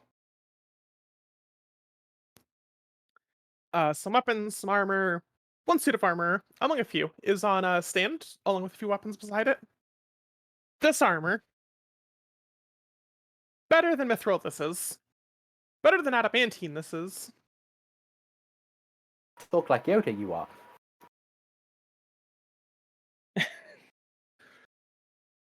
That's what it's called. It's called This Is. That's the armor. Sorry. But no, this armor protected us for a few generations now, and while I think it would look glorious on your brother, I think out on the front lines, your brother might do well with a parade set, but I think for you, out on the front lines, I think we can trust you with this. And at a glance, it does look very mithril-esque, as far as it's got that like unnatural blue hue to it. Mm. But as you move to look at it from different angles in the light, it almost looks liquid, where the blue just blends into a red hue. And it doesn't look like there's no liquid moving around, just the color itself seems to almost swirl. As it's made of some blue-red mithril alloy. And you can't think of what individual armor would, or what individual ingot would add that red swirl, especially so unnaturally. Yeah, it looks sturdy, it looks powerful, and it's a full set of plate. Okay. I think with a small bit of adjustments, this could easily fit you comfortably and nicely out on your journeys. And I think you should wear this. A beautiful gift, thank you.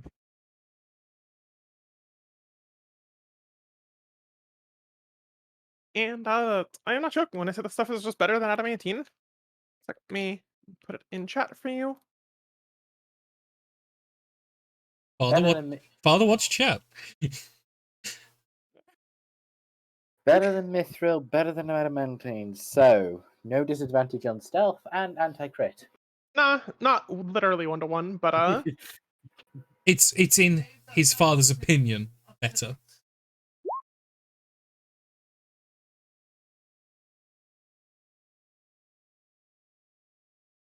it does have crit immunity. Huh. It does also have, if you fail a strength or Eva- constitution saving throw. It's got the equivalent of evasion for strength and con saves. Con. Yeah. Mhm. That's not bad.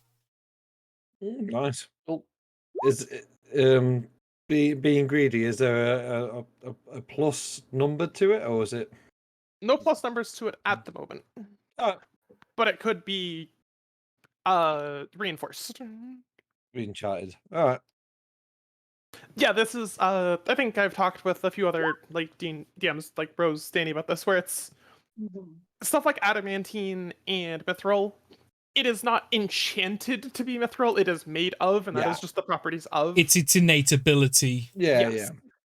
So it can become +1 armor and stuff like that. Yeah, so whatever the material this is made of, this is its base property. Yeah. Yeah. Got it.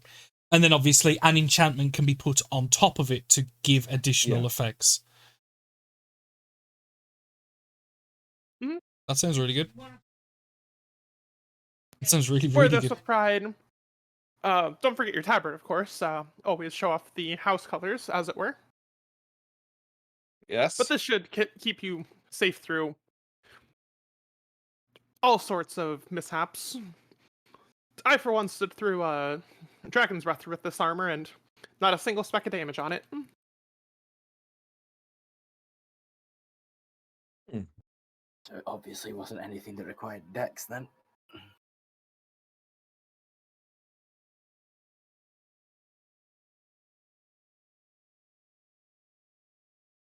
It's excellent. Thank you. Cough, cough. Adult white uses con saves. Cough, cough.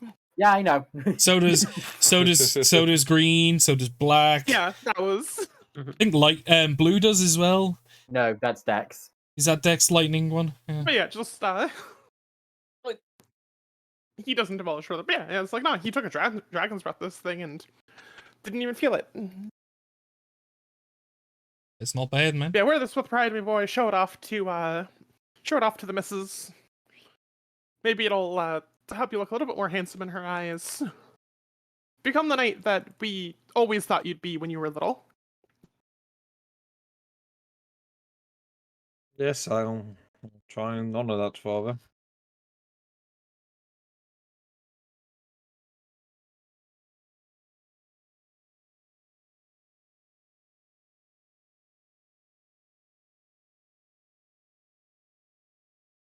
I'd imagine you have a little bit more conversation, but as you head out, you see Lovey kind of like hurried walking in your direction. Like trying to look like she's walking, but you know. Yeah. Sort of, yeah. Walk running, power walking, whatever it's called. Hey, I'm walking. Could I steal you for a second? Yes, I needed to speak to you as well, so this is good timing. Excellent. Walk with me? Yes? But I'll walk away, but I'll be kind of like heading towards the tent, but try not to cause any concern from anybody who might be watching, if that makes sense. Just two people out on a stroll. Walk with me to the tent. I have something for you. Oh, sorry, you wanted to talk to me as well? Yes. I mean, I never said what the bet was for Jade being evil. I was going to cash in on that. Oh, I forgot about that. Sorry. Go on then. Yes. Am I going to be your son? No, nothing weird. I just I wanted to help, like you help me, like either renegotiate my contract with Glacier or like break it completely. I'm not quite sure. Oh. What? Oh dear. I've literally been planning this as the favour for like a month, and it's just been delicious. Like, this is all panned out right now. Right, I had a vacant moment and I didn't hear what the giggles were about. What was said? He was. So he- Luffy has just set up a date with Glacia and Sir Simpington, and Sir Simpington just said, "Hey, Luffy, I want to break up with Glacia. Can you talk to her for me?" Oh, You want to change your contract with her? I'm imagining we're about 20 feet away from the tent at this point. Stop dead. Huh? What? I thought you were like. I know you said that you were thinking of some changes, but are you sure? I mean, like the chastity thing, the pursuing her, like you've made it obvious. You made it obvious last night that it's not really a thing. Like it's not real in terms of the things here on this plane. Like I wondered for a second, then so I didn't do something dangerous in the middle of the night. Cool, brilliant, because you said breaking chastity and stuff. And yeah. Funny thing is, she might currently be in there, and I'll kind of point towards the tent that we're standing outside. Do you want to tell you? what did you say? That was like high pitched. Sorry. Okay. So, because you are so awesome, and I know you've been going through a lot, and you've been kind of questioning things, and I thought that I could get you a gift. So I called up Glacia, and she's currently in that tent, waiting for you. Oh, this is a tad inconvenient. Do you want me to come with and kind of like emotionally support you as you break up with her? It might be best because I haven't met her before, and now I'm saying, yeah. I mean, I just want options. Like, I mean, can I get rid of the chastity thing and this adoration to her and still keep her powers? Like, yeah. So you want to renegotiate, is what you're saying? Yeah, I mean that, or if it's like a all or nothing deal, then if we can stop it amicably, and then I go find another source of power, like. Okay. Oh dear. I'm not shitting you. Literally, as soon as we mentioned you put this bet on, this is what I've been planning to do for about 2 months. But it's just the timing. It's been chef's kiss. Genuinely, I thought like last time when you said, "Oh, I'd love to meet her someday," I've been waiting for the moment. I thought, "Oh, after all this," literally, I think we've both been heading towards the same spot and just accidentally got way off course. No, Same you intention. you two are perfectly where you should be. Beautiful. Should we go in? Maybe you can talk to her, and I'll come in with you. And this isn't going to be awkward or weird or anything. Not to not step on DM's toes, but is this a perfect cliffhanger? Yeah. 5 minutes before. Yeah. Oh dear. That is amazing. Glacia has finally bit the bullet and has gone to meet the creepy fan, only for the creepy fan to then not want her. That, if anything, that's going to go one of 3 ways. I think you might respect him more for it. It's going to go one of 3 ways, in my opinion. She's not going to give a shit. She's going to get really pissed off because, like, it's a waste of effort. And, like, I've come here for you and this is what you fucking do to me. How dare you? I look like, who the fuck are you to me? Or 3, she's going to get insanely jealous because the one person that wanted her the most now no longer wants her, and she wants to rekindle that and be like, no, you fucking want me, you bitch. And it's going to go one of 3 ways. I love it. The funniest one is, I as the DM already know the exact way that it's going to go, roughly depending on exactly how like it's executed. Because like obviously there's always wiggle room for player input and fiat, but Holy shit, that's as the funny. DM, I know Glacia's attitude really well. Yeah. And everybody else has to wait 2 weeks. Yeah. That is interesting. That was perfect. That was. But So much. if you're watching on YouTube, this video is about to expire. So, before it self-destructs and you have to run and all that, you know, the jokey bullshit, I'll say goodbye to you all. Ta-ra.